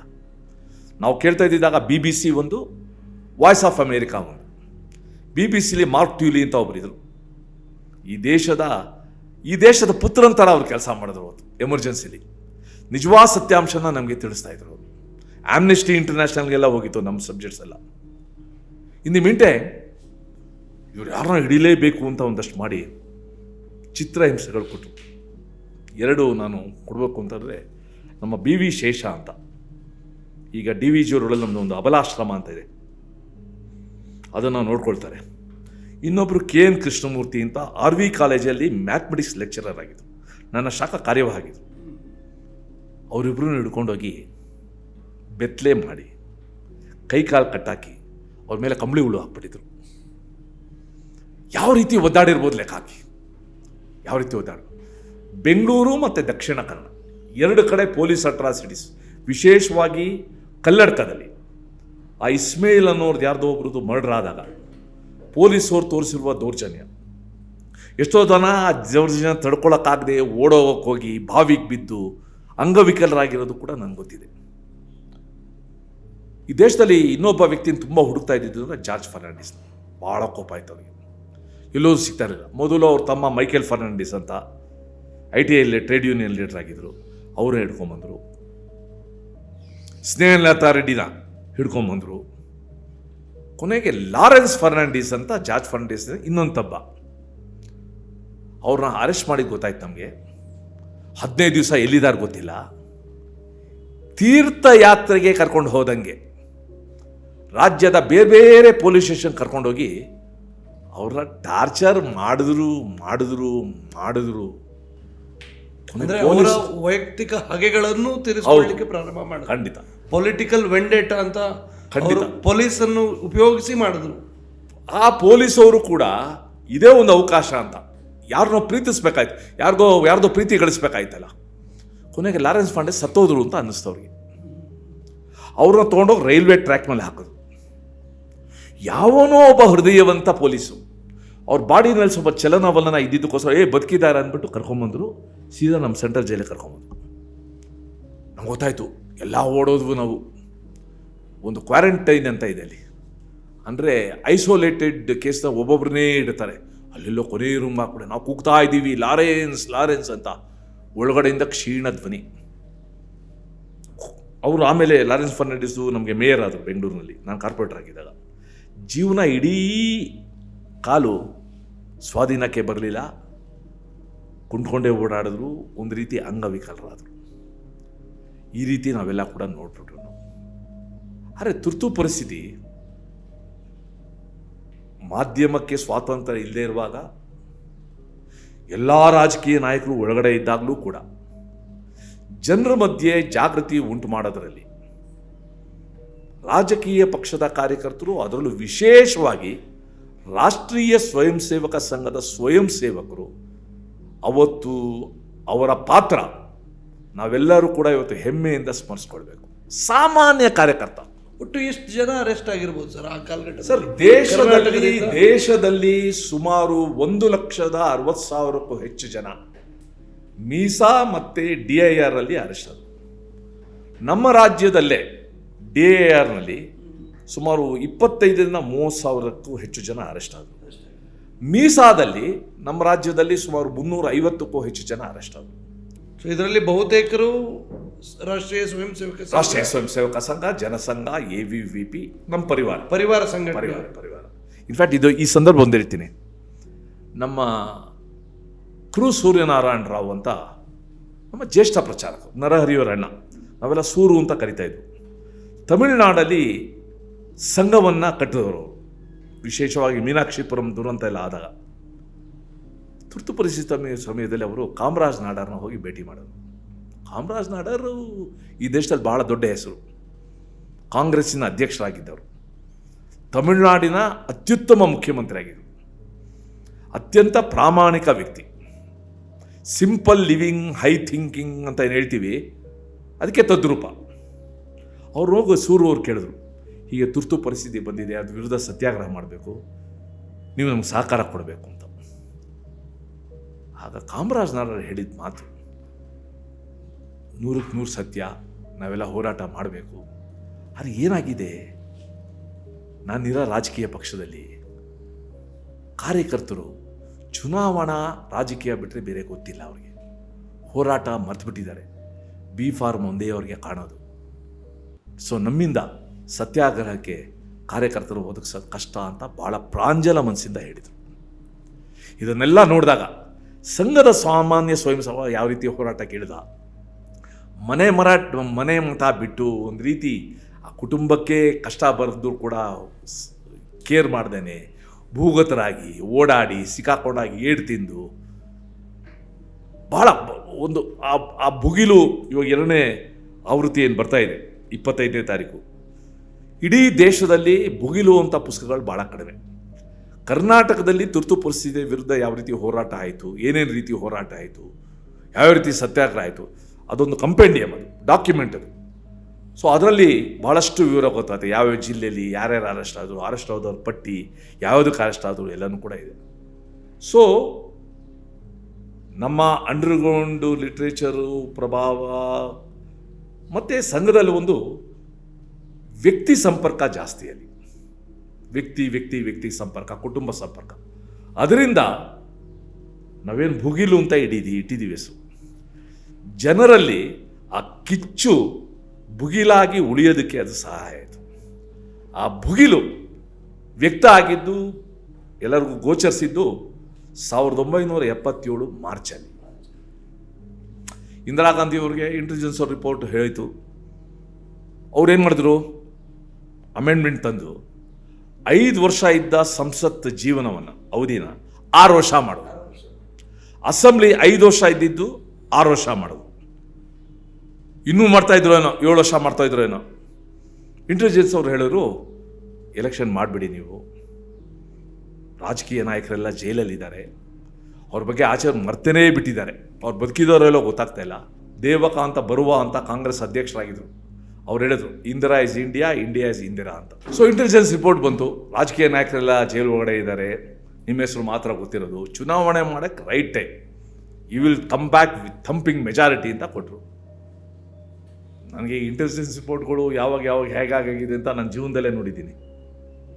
ಸೊ ಅದೇ ಥರ ಆಯಿತು, ಅವರು ಡಿಕ್ಲೇರ್ ಮಾಡಿಬಿಡೋರು. ಶಾಂತಕುಮಾರ್ ಅಂತ ನಮ್ಮ ಪಕ್ಷದ ಒಬ್ಬರು ನಾಯಕರಿದ್ದರು, ಹಿಮಾಚಲ್ ಪ್ರದೇಶದ ಮುಖ್ಯಮಂತ್ರಿ ಆಗಿದ್ದರು. ಅವ್ರದೇ ಸ್ವಂತ ಬಾಯಲ್ಲಿ ಹೇಳಬೇಕು ಅಂತಂದರೆ, ಅವ್ರು ಜೈಲಿಂದ ಆಚೆ ಬಂದರು, ಎಲ್ಲ ಮರ್ತು ಬಿಟ್ಟಿದ್ದಾರೆ ಅಂತ ಅಂದ್ಕೊಂಡ್ರು.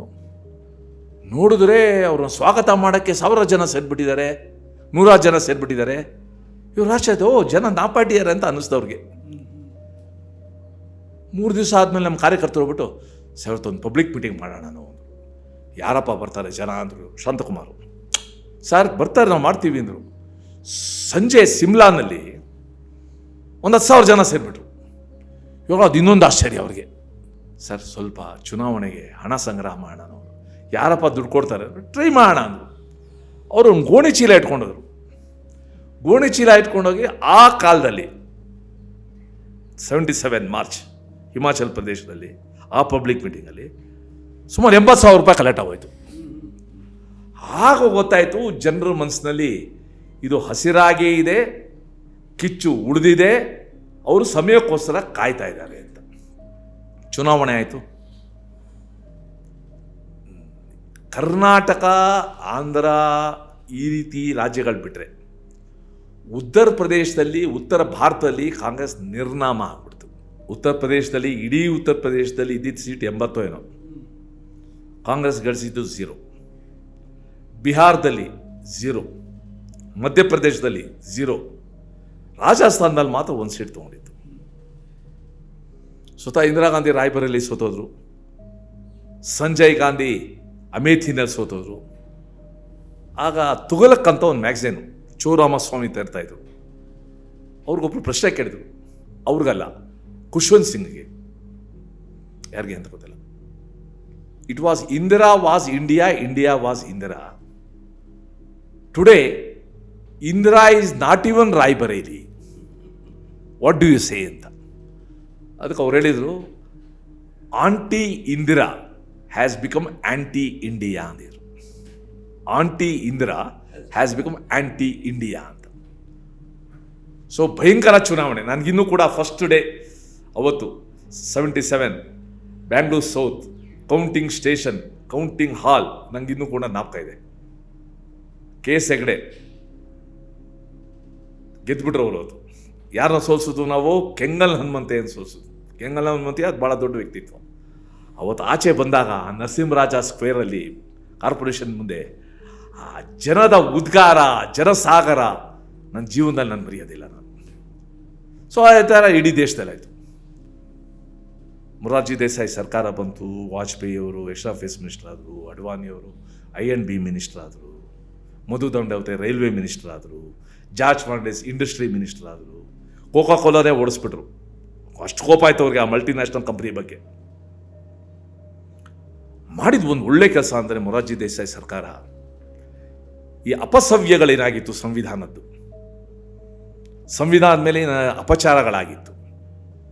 ಮೊದಲನೇ ಅಪಚಾರ ಅಲಹಾಬಾದ್ ಹೈಕೋರ್ಟ್ ಜಡ್ಜ್ಮೆಂಟಿಂದ ಉಂಟಾಗಿದ್ದ ಪರಿಸ್ಥಿತಿನ ನಿವಾರಣೆ ಮಾಡೋಕ್ಕೋಸ್ಕರ ಶ್ರೀಮತಿ ಇಂದಿರಾ ಗಾಂಧಿ ರಿಟ್ರಾಸ್ಪೆಕ್ಟಿವ್ ಎಫೆಕ್ಟ್ ಕೊಟ್ಟು ಈ ದೇಶದ ರಾಷ್ಟ್ರಪತಿ, ಉಪರಾಷ್ಟ್ರಪತಿ, ಪ್ರಧಾನಮಂತ್ರಿಗಳ ಮೇಲೆ ಯಾರು ಕೂಡ ಕೇಸ್ ಹಾಕಂಗಿಲ್ಲ. 39th ಅಮೆಂಡ್ಮೆಂಟ್ ಅಲ್ಲ. ಎಸ್, ಈ 39th ಅಮೆಂಡ್ಮೆಂಟ್ನ ಬಗ್ಗೆ ಒಂದಿಷ್ಟು ಸ್ವಾರಸ್ಯಕರ ಅಂಶಗಳಿದೆ ಸರ್. ನ್ಯಾಯಾಲಯದ ಹಿಯರಿಂಗ್ ಪ್ರಾರಂಭ 12ನೇ ತಾರೀಕು ಆಗಲಿಕ್ಕಿರುತ್ತೆ, ಅದು ಸೋಮವಾರ. ಸೊ ಇವರು 7ನೇ ತಾರೀಕಿಗೆ ಲೋಕಸಭೆಯಲ್ಲಿ ಪಾಸ್ ಮಾಡ್ತಾರೆ, ಗುರುವಾರ, ಶುಕ್ರವಾರ ರಾಜ್ಯಸಭೆಯಲ್ಲಿ ಪಾಸ್ ಮಾಡ್ತಾರೆ, ಶನಿವಾರ ಇಡೀ ದೇಶದಲ್ಲಿರ್ತಕ್ಕಂಥ ಅಸೆಂಬ್ಲಿಗಳು ವಿಶೇಷವಾಗಿ ಕನ್ವೀನ್ ಮಾಡಿ ಸ್ಪೆಷಲ್ ಅಧಿವೇಶನ ನಡೆಸಿ 50% ರಾಜ್ಯಗಳಿಂದ ರಾಟಿಫಿಕೇಷನ್ ಮಾಡಿಸ್ಕೊಳ್ತಾರೆ.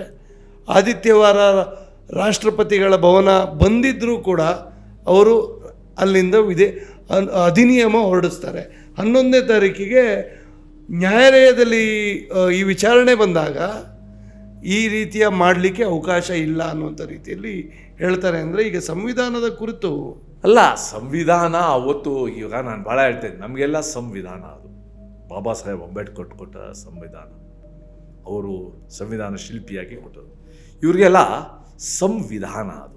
ಸಂವಿಧಾನ SOME ವಿಧಾನ ಒಂದು ವಿಧಾನ ಅಷ್ಟೇ. ಅದು ಆ ವಿಧಾನನ ಉಪಯೋಗಿಸ್ಕೊಂಡು ಕಾಂಗ್ರೆಸ್ ಪಕ್ಷ, ವಿಶೇಷವಾಗಿ ಇಂದಿರಾ ಗಾಂಧಿಯವರು ಆರ್ಟಿಕಲ್ 356ನ ದುರುಪಯೋಗ ಮಾಡಿದಷ್ಟು ಯಾವ ಪ್ರಧಾನಮಂತ್ರಿನೂ ಕೂಡ ಮಾಡಿಲ್ಲ.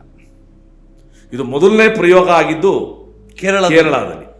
ನಂಬೂದಿರಿ ಪಾಟ್ ಚೀಫ್ ಮಿನಿಸ್ಟರ್ ಆಗಿದ್ದಾಗ ನೆಹರೂರವರು ಶ್ರೀಮತಿ ಇಂದಿರಾ ಗಾಂಧಿಯವರ ಒತ್ತಡಕ್ಕೆ ಶರಣಾಗಿ ಆ ಸರ್ಕಾರ ಚುನಾಯಿತವಾದ ಸರ್ಕಾರನ ಕಿತ್ತು ಬಿಸಾಕಿತು. ಇಂದಿರಾ ಗಾಂಧಿ ಅವರು ಅಲ್ಲಿಗೆ ಹೋಗಿರ್ತಾರೆ, ಅವರಿಗೆ ಸರಿಯಾದ ಟ್ರೀಟ್ಮೆಂಟ್ ಸಿಕ್ಕಿರೋದಿಲ್ಲ, ಕೊಟ್ಟಿರಲ್ಲ ಅಂತ. ಅದಕ್ಕೆ ಸರ್ಕಾರನೇ ತೆಗೆದು ಸೊ ಬಿಸಾಡ. ಈ ರೀತಿ ಒಂದು ವೈಯಕ್ತಿಕ ಅಭದ್ರತೆ, ಈ ಇನ್ಸೆಕ್ಯೂರ್ ಫೀಲಿಂಗ್ ಇದೆಯಲ್ಲ, ಇದು ಎಲ್ಲ ಸರ್ವಾಧಿಕಾರಿಗಳಲ್ಲಿ ನಾವು ಕಾಣುವ ಒಂದು ಪರಿಸ್ಥಿತಿ. ಇನ್ಸೆಕ್ಯೂರಿಟಿ ಬಹಳ ಸಲ ನಾನು ಹೇಳ್ತಾ ಇರ್ತೀನಿ. ಇಟಲಿಯಲ್ಲಿ ಒಬ್ಬ ಸರ್ವಾಧಿಕಾರಿ ಇದ್ದ, ಮುಸೋಲಿನಿ ಇದ್ದ. ಮುಸೋಲಿನಿ ಇಡೀ ದೇಶ ಇಂದಿರಾ ಗಾಂಧಿಯವ್ರನ್ನ ನೋಡ್ದಂಗೆ ನೋಡ್ತಾ ಇದ್ದಾಗ ಒಂದೊಂದ್ಸಲ ಹೋಗ್ತಾ ಇದ್ದ, ಕಾರ್ ಪಂಕ್ಚರ್ ಆಗೋಯ್ತು ಒಂದು, ಎಲ್ಲೂ ಹೋಗೋಕ್ಕಾಗೋದಿಲ್ಲ.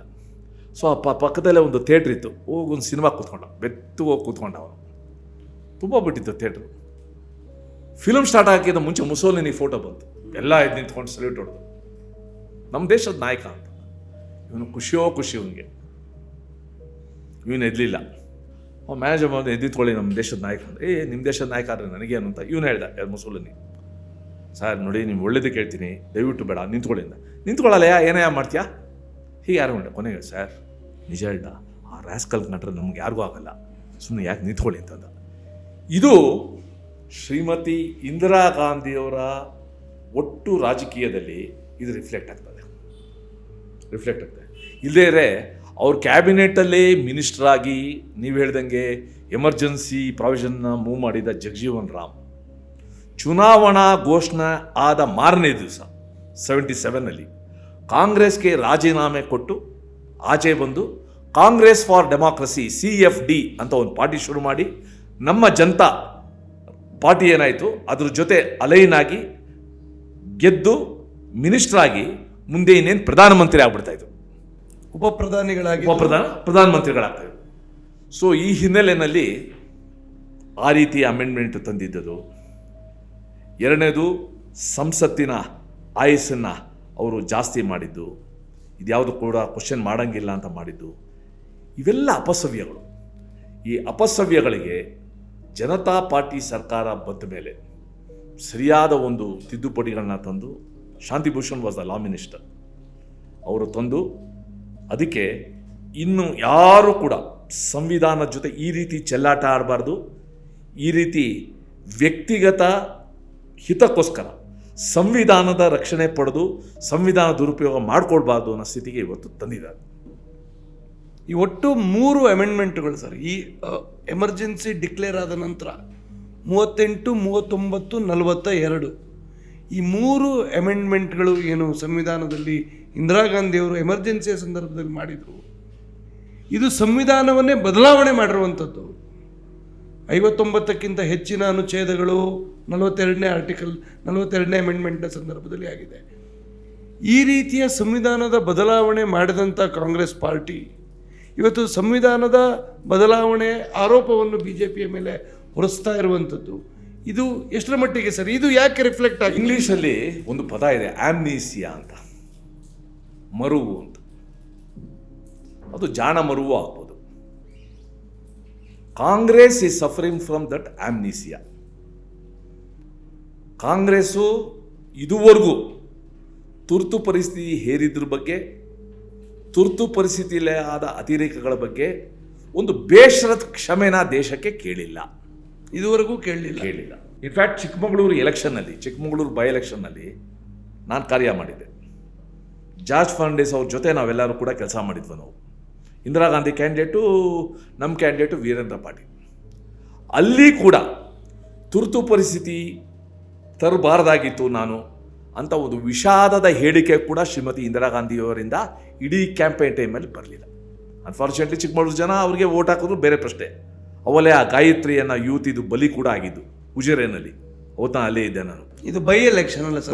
ಬೈ ಎಲೆಕ್ಷನ್ ಚಂದ್ರೇಗೌಡರ ಹತ್ರ ರಾಜೀನಾಮೆ ಕೊಡಿಸಿ DB ಚಂದ್ರೇಗೌಡ ಹತ್ರ ಆ ಜಾಗದಲ್ಲಿ ನಿಂತಿದ್ದರು. ಸೊ ಈ ಆಮ್ನೀಸಿಯಾ ಇರೋದ್ರಿಂದ ಅದನ್ನು ಸಂಪೂರ್ಣ ಮರೆತು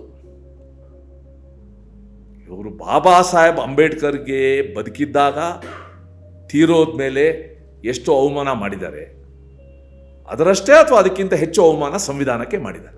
1976ರಲ್ಲಿ ಇಂದಿರಾ ಗಾಂಧಿಯವರು on the floor of the Lok Sabha house ಅಲ್ಲಿ ಒಂದು ಭಾಷಣ ಮಾಡ್ತಾರೆ. ಆ ಭಾಷಣದಲ್ಲಿ ಅವ್ರು ಹೇಳ್ತಾರೆ, ಸಂವಿಧಾನವನ್ನು ಬದಲಾವಣೆ ಮಾಡುವಂಥ ಎಲ್ಲ ಅಧಿಕಾರ ಸದನಕ್ಕೆ ಇದೆ ಅನ್ನುವಂಥ ಮಾತನ್ನು ಉಲ್ಲೇಖ ಮಾಡ್ತಾರೆ. ಕಾಂಗ್ರೆಸ್ನವರು ಇವತ್ತಿನವರೆಗೂ ಅದನ್ನು ಎಲ್ಲೂ ಮಾತಾಡೋದೇ ಇಲ್ಲ. ಮಾತಾಡೋದು ಯಾಕೆ ಮಾತಾಡ್ತಾರೆ?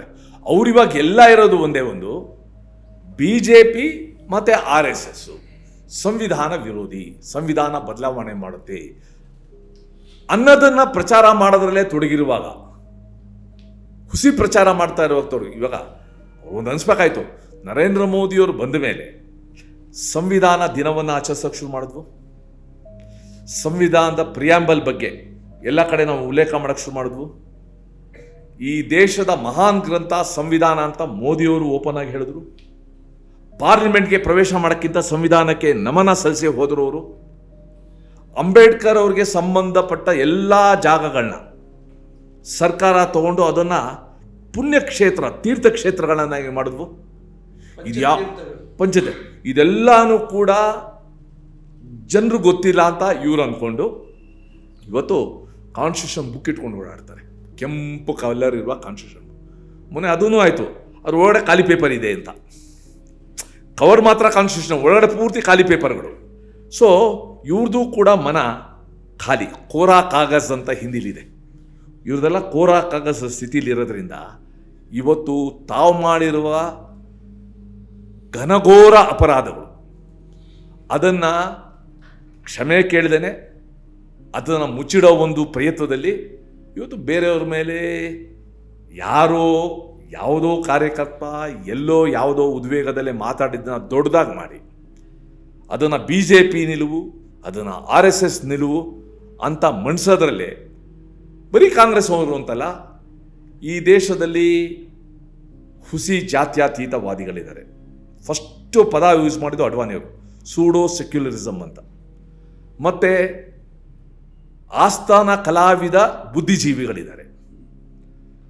ಆ ಆಸ್ಥಾನ ಕಲಾವಿದ ಬುದ್ಧಿಜೀವಿಗಳು ಕಾಂಗ್ರೆಸ್ಸಿನ ಒಂದಿ ಮಾಗದರಾಗಿ ಕೆಲಸ ಮಾಡ್ತಾ ಇದ್ದಾರೆ. ಅದು ಯಾವ ಲೆವೆಲ್ ಇಲ್ಲ ಅಂದರೆ ಆಶ್ಚರ್ಯ ಆಗತ್ತೆ, ಇಂಥವರೆಲ್ಲ ಯಾಕೆ ಹಿಂಗೆ ಆಡ್ತಾರೆ ಅಂತ. ಸೊ ಈ ಹಿನ್ನೆಲೆಯಲ್ಲಿ ಜನಕ್ಕೆ ಇವತ್ತು ಸ್ಪಷ್ಟವಾಗಿ ಗೊತ್ತಾಗಿದೆ. ಇಂಗ್ಲೀಷಲ್ಲಿ ಪ್ರೋಸ್ ಅಂಡ್ ಕಾನ್ಸ್ ಅಂತ ಪದ ಇದೆ, ಸಾಧಕ ಬಾಧಕ ಅಂತ. ಅವೆರಡು opposite, pros and cons. Congress and progress, they are opposite. Congress and progress, cons and pros.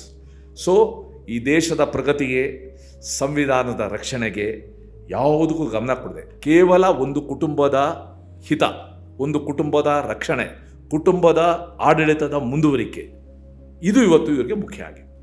ಸರಿ, 50 ವರ್ಷಗಳಾಗಿದೆ ಎಮರ್ಜೆನ್ಸಿ, ತುರ್ತು ಪರಿಸ್ಥಿತಿ. ಭಾರತದ್ದು ಪ್ರಪಂಚದ ಅತ್ಯಂತ ಬಲಿಷ್ಠವಾದಂಥ ಪ್ರಜಾಪ್ರಭುತ್ವ, ಪ್ರಪಂಚದ ಅತ್ಯಂತ ದೊಡ್ಡ ಪ್ರಜಾಪ್ರಭುತ್ವ. ಈ ಪ್ರಜಾಪ್ರಭುತ್ವದ ಮುಂದಿನ ಹಾದಿ ಕೂಡ ಭಾರತದಲ್ಲಿ ಈ ಬೇರೆ ಬೇರೆ ಕಾರಣಗಳಿಂದ, ಕಾಂಗ್ರೆಸ್ನ ಕಾರಣಕ್ಕೂ ಕೂಡ ಅಷ್ಟು ಸುಲಲಿತವಾಗಿ ಇದೆ ಅಂತ ಅನ್ನಿಸದೇ ಇರುವಂಥ ವಾತಾವರಣ ಇವತ್ತು ಇದೆ. ಈ ಕಾರಣದಿಂದ ಈ ತುರ್ತು ಪರಿಸ್ಥಿತಿಯ ಬ್ಯಾಕ್ಡ್ರಾಪಲ್ಲಿ ನಮಗೆ ಯಾವ ರೀತಿಯ ಪಾಠಗಳು ನಮಗೆ ಇದು ಕಲಿಸಿದೆ? ಇಲ್ಲ, ಒಂದಂತೂ ನಿಜ, ಇವತ್ತು ಕಾಂಗ್ರೆಸ್ಸು ಎಲ್ಲ ರಂಗಗಳಲ್ಲಿ, ಎಲ್ಲ ಹಂತಗಳಲ್ಲಿ, ಎಲ್ಲ ರಾಜ್ಯಗಳಲ್ಲಿ ದುರ್ಬಲ ಆಗ್ತಾ ಇರೋದು ಸತ್ಯ.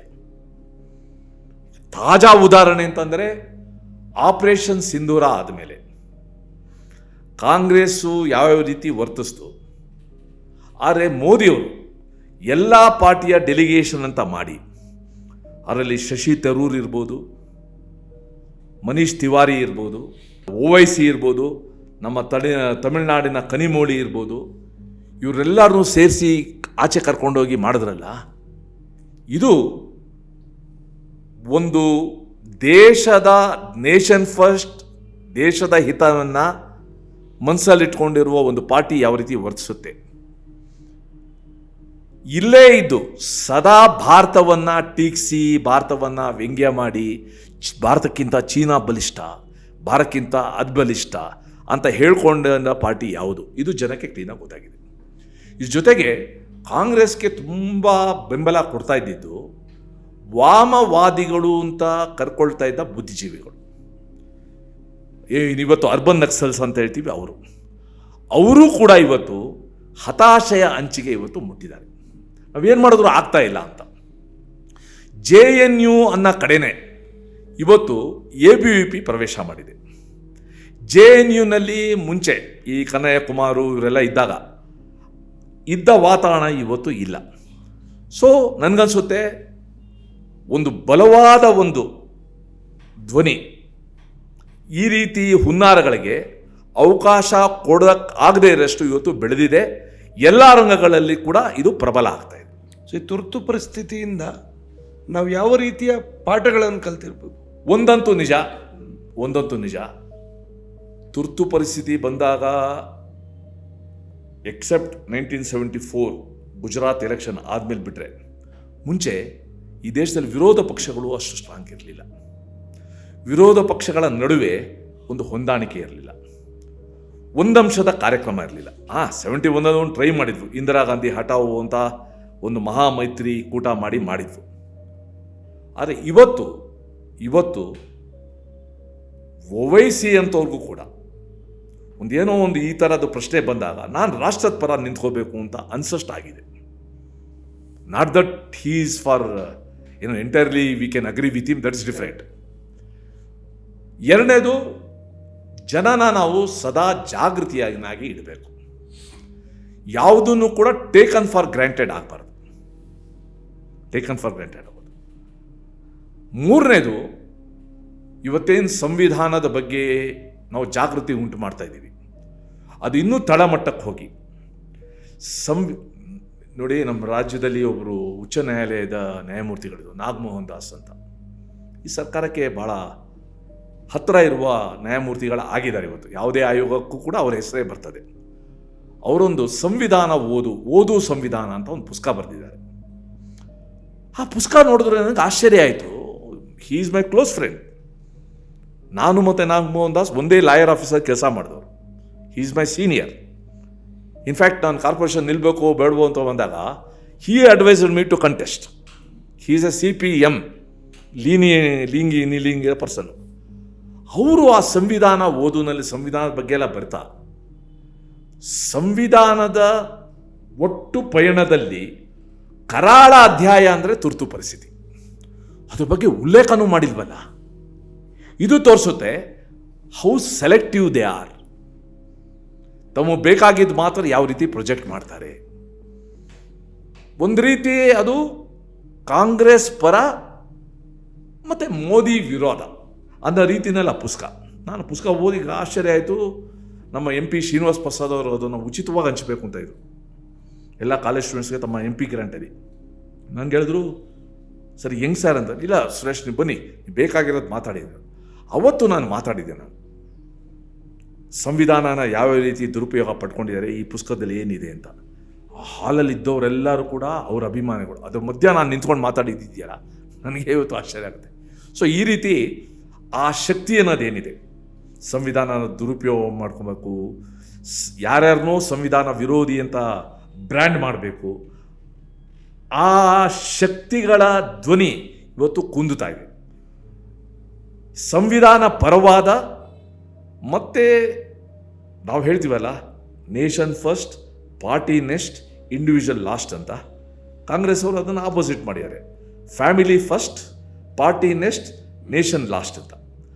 ಅದನ್ನು ನಾವು ಎಕ್ಸ್ಪೋಸ್ ಮಾಡ್ತಾ ಜನಜಾಗೃತಿ ಉಂಟು ಮಾಡಿ, ಮತ್ತು ವಿಶೇಷವಾಗಿ ಯುವ ಜನಾಂಗದಲ್ಲಿ ಈ ಕರಾಳ ಅಧ್ಯಾಯದ ಬಗ್ಗೆ ತಿಳಿಸಿ, ಏನಾಗಿತ್ತು, ಏನು ಕತೆ, ಆ್ಯಕ್ಚುಲಿ ಅವ್ರ ಉದ್ದೇಶ ಏನಿತ್ತು, ಯಾವ ರೀತಿ ಜುಡಿಷರಿನ ಪ್ರೆಸ್ಸನ್ನು ಯಾವ ರೀತಿ ಅವರು ದುರುಪಯೋಗ ಪಡ್ಕೊಂಡ್ರು. ಇವತ್ತು ನನಗೆ ಖುಷಿ ಆಗೋದು ಅಂದರೆ ಕುಲ್ದೀಪ್ ನಾಯರ್ ಅಂತ ಒಬ್ಬ ಜರ್ನಲಿಸ್ಟು ಭಾಳ ಧೈರ್ಯದಿಂದ ಇದ್ದಿದ್ದಕ್ಕೋಸ್ಕರ ಅವ್ರನ್ನ ಹಿಡಿದು ಜೈಲಿಗೆ ಹಾಕೋದು. ಇವತ್ತು ಖುಷಿ ಆಗೋದು ಅವತ್ತು ಆ ಸುಬ್ರಹ್ಮಣ್ಯ ಸ್ವಾಮಿ ಮಾಡಿದ ಗ್ರೇಟ್ ಎಸ್ಕೇಪ್, ರಾಜ್ಯಸಭೆಯಿಂದ ಅವರು ತಪ್ಪಿಸ್ಕೊಂಡ್ರು. ಇದು ಇವತ್ತು ನನಗೆ ಖುಷಿ ಆಗೋದು ಆ ಜಾರ್ಜ್ ಫರ್ನಾಂಡಿಸ್ ಭೂಗತರಾಗಿದ್ಕೊಂಡೇ ಹೋರಾಟ ಮಾಡಿ ಅರೆಸ್ಟ್ ಆದಮೇಲೆ ಜೈಲಿಂದನೇ ಮುಜಫರ್ಪುರಿಂದ ಬಿಹಾರದಿಂದ ಗೆದ್ದಿದ್ದು. ಇವೆಲ್ಲನೂ ಕೂಡ ನಮ್ಮ ಯುವಕರಿಗೆ ನಾವು ತಿಳಿಸ್ಬೇಕು. ಆ್ಯಂಡ್ ತುರ್ತು ಪರಿಸ್ಥಿತಿಯ ವಿರುದ್ಧ ಹೋರಾಟ ಇದೆಯಲ್ಲ, ಅದೊಂದು ಕಥಾನಕ, ಅದು ಸಾಹಸಗಾಥೆ. ಅದನ್ನು ಹೆಚ್ಚೆಚ್ಚು ಜನಕ್ಕೆ ತಿಳಿಸಿ ಜಾಗೃತಿ ಉಂಟು ಮಾಡೋದು ನಮ್ಮ ಕರ್ತವ್ಯ. ಸರಿ, ತಾವು ತುರ್ತು ಪರಿಸ್ಥಿತಿಯಲ್ಲಾದಂಥ ಕೆಲ ಘಟನಾವಳಿಗಳ ಬಗ್ಗೆ ಉಲ್ಲೇಖವನ್ನು ಮಾಡಿದ್ವಿ. ಎಲ್ಲೋ ಒಂದು ಕಡೆ ಈ ಸಿದ್ದರಾಮಯ್ಯನವರ ಸರ್ಕಾರದಲ್ಲಿ ಅದು ಮರುಕಳಿಸ್ತಾ ಇದೆ ಅಂತ ನನ್ನ ಭಾವನೆ.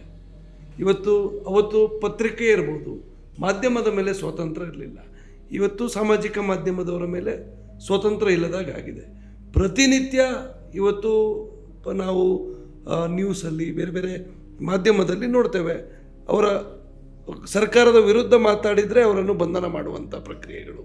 ಈ ರೀತಿ ಆ ಒಂದು ತುರ್ತು ಪರಿಸ್ಥಿತಿಯ ಕಾಲಾವಧಿಯಲ್ಲಿ ಯಾವ ರೀತಿಯಲ್ಲಿ ಸರ್ಕಾರ ವರ್ತನೆ ಮಾಡ್ತಾ ಇತ್ತ, ಅದರ ಚಹರೆಯಲ್ಲಿಯೇ, ಅದರ ಒಂದು ಹಿನ್ನೆಲೆಯಲ್ಲಿಯೇ ಇವತ್ತು ಈ ಸರ್ಕಾರ ನಡೀತಾ ಇದೆ ಅನ್ನುವಂಥದ್ದು. ಸಿದ್ದರಾಮಯ್ಯನವರಲ್ಲಿ ಇಂದಿರಾ ಗಾಂಧಿಯವರಲ್ಲಿ ಒಂದು ಸಾಮ್ಯತೆ ನೋಡ್ತೀನಿ ನಾನು. ಅವರಿಬ್ಬರಲ್ಲೂ, ಅವರಲ್ಲಿ ಇದ್ದ ಇವರಲ್ಲಿ ಇರುವ ತೀವ್ರ ಅಸಹನೆ ಅಂತಂದರೆ ಅಸಹನೆಯ ಪರಾಕಷ್ಟೇ ಅದು. ತಮಗೆ ಮತ್ತೆ ಇಬ್ಬರು ತುಂಬ ಲೈಕ್ಸ್ ಆ್ಯಂಡ್ ಡಿಸ್ಲೈಕ್ಸ್ ಇರುವ ವ್ಯಕ್ತಿಗಳು, ಇಷ್ಟಾನಿಷ್ಟ. ಸೊ ಇದರಿಂದ ಏನಾಗಿದೆ ಇವತ್ತು, ಮತ್ತು ಸಿದ್ದರಾಮಯ್ಯನವರ ವ್ಯಕ್ತಿಗತ ಇದರಲ್ಲಿ ನೋಡಿದಾಗ ಅವರು ಸತ್ಯನ ಯಾವತ್ತೂ ಕೂಡ ಎದುರಿಸೋದಿಲ್ಲ. ಯಾರಾದರೂ ಸತ್ಯ ಹೇಳಿದ್ರೆ ಕೂತ್ಕೊಳ್ಳಯ್ಯ ಅನ್ನೋ ಸ್ಥಿತಿನಲ್ಲಿ ಹೇಳ್ತಾರೆ ಉಡಾಫೆಯಿಂದ. ನಾನು ಒಂದು ಉದಾಹರಣೆ ಕೊಡ್ತೀನಿ. ಅವ್ರದ್ದೊಂದು ಹ್ಯೂಬ್ಲೋ ವಾಚ್ ಗಲಾಟೆ ಆಯಿತು. 75 ಲಕ್ಷ ರೂಪಾಯಿದು ವಾಚ್ ಏನೋ ಯಾರೋ ಕೊಟ್ಟರು, ಗಿಫ್ಟ್ ಕೊಟ್ಟರು, ಅದೊಂದು ಗಲಾಟೆ ಆಯಿತು. ಗಿಫ್ಟ್ ಅಲ್ಲ ಅಂತ ಕೊನೆಗೆ ಅದನ್ನು ಸರೆಂಡರ್ ಮಾಡಿದ್ರು. ಆಗ ಲೋಕಾಯುಕ್ತದ ಶಕ್ತಿನ ಸ್ವಲ್ಪ ಕಟ್ ಮಾಡಬೇಕು ಅಂತ ಒಂದು ಆ್ಯಂಟಿ ಕರಪ್ಷನ್ ಬ್ಯೂರೋ ACB ಅಂತ ಒಂದು ತಂದರು. ಮೊನ್ನೆ ಅದು ಬರ್ಖಾಸ್ತ್ ಆಯ್ತು ಬಿಡಿ. ಮಾತಾಡ್ತಾನೆ ಒಂದು ಮಾತು ಹೇಳಿದ್ದೆ ನಾನು ಸಿದ್ದರಾಮಯ್ಯನವರಿಗೆ, ಮೊನ್ನೆ ಮುಖ್ಯಮಂತ್ರಿಗಳೇ, ಇಡೀ ರಾಜ್ಯದಲ್ಲಿ ಒಂದು ಮಾತು ಕೇಳಿ ಬರ್ತಾ ಇದೆ, ನೀವೆಷ್ಟೇ ಕಾಸ್ಟ್ಲಿ ವಾಚ್ ಕಟ್ಬೋದು, ಟೈಮ್ ಸರಿ ಇರಬೇಕು. ಟೈಮ್ ಸರಿ ಇಲ್ಲದೆ ಯಾವ ವಾಚು ಸಹಾಯ ಮಾಡೋಕ್ಕಾಗಲ್ಲ ಅಂತ. ಸೊ ಇವತ್ತು ಮತ್ತೆ ನಾನು ಹೇಳಕ್ಕೆ ಇಷ್ಟಪಡ್ತೀನಿ, ಈ ಅಸಹನೆ ಇದೆಯಲ್ಲ, ಇದು ಕಾಂಗ್ರೆಸ್ಸಲ್ಲಿರುವ ಅನೇಕರಿಗೆ ಭಾಸ ಆಗಿದೆ. ಇದು ಈ ಸಿದ್ದರಾಮಯ್ಯ ಮುಂಚಿನ ಸಿದ್ದರಾಮಯ್ಯ ಅಲ್ಲ. ಈ ಸಿದ್ದರಾಮಯ್ಯಂಗೂ ಕೂಡ ಪುತ್ರ ವ್ಯಾಮೋಹ ಬಂದಿದೆ. ಈ ಸಿದ್ದರಾಮಯ್ಯಂಗೂ ಕೂಡ ಕುರ್ಚಿ ಅತ್ಯಂತ ಮಹತ್ವದ ಸಂಗತಿ ಆಗ್ಬಿಟ್ಟಿದೆ. ತನ್ನ ಕುರ್ಚಿ ಉಳಿಸ್ಕೊಳ್ಬೇಕು. ಅದಕ್ಕೋಸ್ಕರ ಯಾರ ಮಾತು ಕೇಳೋ ಸ್ಥಿತಿಲಿ ಇಲ್ಲ. ಅದಕ್ಕೋಸ್ಕರ ಮತ್ತೆ ಕೆಲವರು ಅವರಿಗೆ ಸಲಹಾಗಾರರು ಹಾಗೇ ಇದ್ದಾರೆ. ಅದಕ್ಕೆ ಅಂತ ಹೇಳ್ತಾರೆ, ದೇವರು ಯಾವುದಾದ್ರು ವ್ಯಕ್ತಿನ ಹಾಳು ಮಾಡಬೇಕು ಅಂದರೆ ಇನ್ನೇನು ಮಾಡಲ್ವಂತೆ, ಒಂದಷ್ಟು ಜನ ಅಡ್ವೈಸರ್ಸ್ನ ಸೃಷ್ಟಿ ಮಾಡ್ತಾನಂತೆ, ಅವ್ರು ಮಿಕ್ಕಿದ್ದು ಮಾಡ್ತಾರೆ ಅಂತ. ಆ ಪರಿಸ್ಥಿತಿ ನಾನು ಇವತ್ತು ಕರ್ನಾಟಕದಲ್ಲಿ ನೋಡ್ತಾ ಇದ್ದೀನಿ. ಕರ್ನಾಟಕದಲ್ಲಿ ತುರ್ತು ಪರಿಸ್ಥಿತಿಯ ಘೋಷಣೆ ಆಗಿಲ್ಲ, ಯಾಕಂದರೆ ಸ್ಟೇಟ್ ಗೌರ್ಮೆಂಟ್ ಮಾಡೋಕ್ಕಾಗಲ್ಲ. ಆದರೆ ತುರ್ತು ಪರಿಸ್ಥಿತಿ ಹೆಸರಿನಲ್ಲಿ ಏನೇನು ಆಗಬೇಕೋ ಅದೆಲ್ಲನೂ ಕೂಡ ಆಗ್ತಾ ಇದೆ. ಯಾವ್ಯಾವುದ ಸಂಸ್ಥೆಗಳನ್ನ ದುರುಪಯೋಗ ಪಡಿಸ್ಕೋಬೋದೋ ಅದೆಲ್ಲನೂ ಕೂಡ ಇವತ್ತು ಆಗ್ತಾ ಇದೆ. ಒಂದು ರೀತಿಯಿಂದ ತುರ್ತು ಪರಿಸ್ಥಿತಿ ಘೋಷಣೆ ಆದಾಗ ಸಿದ್ದರಾಮಯ್ಯನವರು ಕಾಂಗ್ರೆಸ್ಸಲ್ಲಿ ಇರಲಿಲ್ಲ. ಅವರೇ ಹೇಳೋ ಪ್ರಕಾರ ಲಾ ಮಾಡ್ತಾಯಿದ್ರು, ಸಮಾಜವಾದಿಲಿದ್ದರು, ಅದು ಏನೇನೋ ಹೇಳ್ತಾರೆ. ಆದರೆ ಕಾಂಗ್ರೆಸ್ ಸೇರಿದ ಮೇಲೆ he is more loyal than a Congress man. He is more loyal to Indira ಗಾಂಧಿಯವರ ಮನಸ್ಥಿತಿ ಏನಿತ್ತು ಅದಕ್ಕೆ ಲಾಯಲಿಸ್ಟ್ ಆಗಿ ಇವತ್ತು ಕಾರ್ಯ ಮಾಡ್ತಾ ಇದ್ದಾರೆ. ಕಳೆದ 50 ವರ್ಷಗಳ ಹಿಂದೆ ಭಾರತದ ಪ್ರಜಾಪ್ರಭುತ್ವದ ಮೇಲೆ ತುರ್ತು ಪರಿಸ್ಥಿತಿಯ ಮೂಲಕ ಏನು ದಾಳಿ ಆಯಿತು, ಆ ದಾಳಿಯನ್ನು ಸಮರ್ಥವಾಗಿ ಯಾವ ರೀತಿಯಲ್ಲಿ ಭಾರತೀಯ ಜನಸಂಘ, ರಾಷ್ಟ್ರೀಯ ಸ್ವಯಂ ಸೇವಕ ಸಂಘದ ಕಾರ್ಯಕರ್ತರು ಈ ರೀತಿ ಪ್ರಜಾಪ್ರಭುತ್ವದ ಪರವಾಗಿ ಧ್ವನಿಗೂಡಿಸಿದಂಥ ಅನೇಕರ ನಡುವೆ ಮೊನ್ನೆ ಸುರೇಶ್ ಕುಮಾರ್ ಅವರು ಕೂಡ ದೊಡ್ಡ ಪ್ರಮಾಣದಲ್ಲಿ ಕಾರ್ಯನಿರ್ವಹಿಸಿರುವಂಥದ್ದು ಇದೆ. ಅದರ ಒಟ್ಟಿಗೆ ಅವರು ಆ ಸಂದರ್ಭದ ಎಲ್ಲ ವಿಚಾರಗಳನ್ನು ನಮ್ಮೊಂದಿಗೆ ಹಂಚಿಕೊಂಡಿದ್ದಾರೆ. ಅದಕ್ಕೆ ತಮ್ಮೆಲ್ಲರ ಪರವಾಗಿ ನಾನು ಹಾರ್ದಿಕವಾದಂಥ ಅಭಿನಂದನೆಗಳು ಹಾಗೂ ಧನ್ಯವಾದಗಳನ್ನು ತಿಳಿಸ್ತೇನೆ. ನಮಸ್ಕಾರ.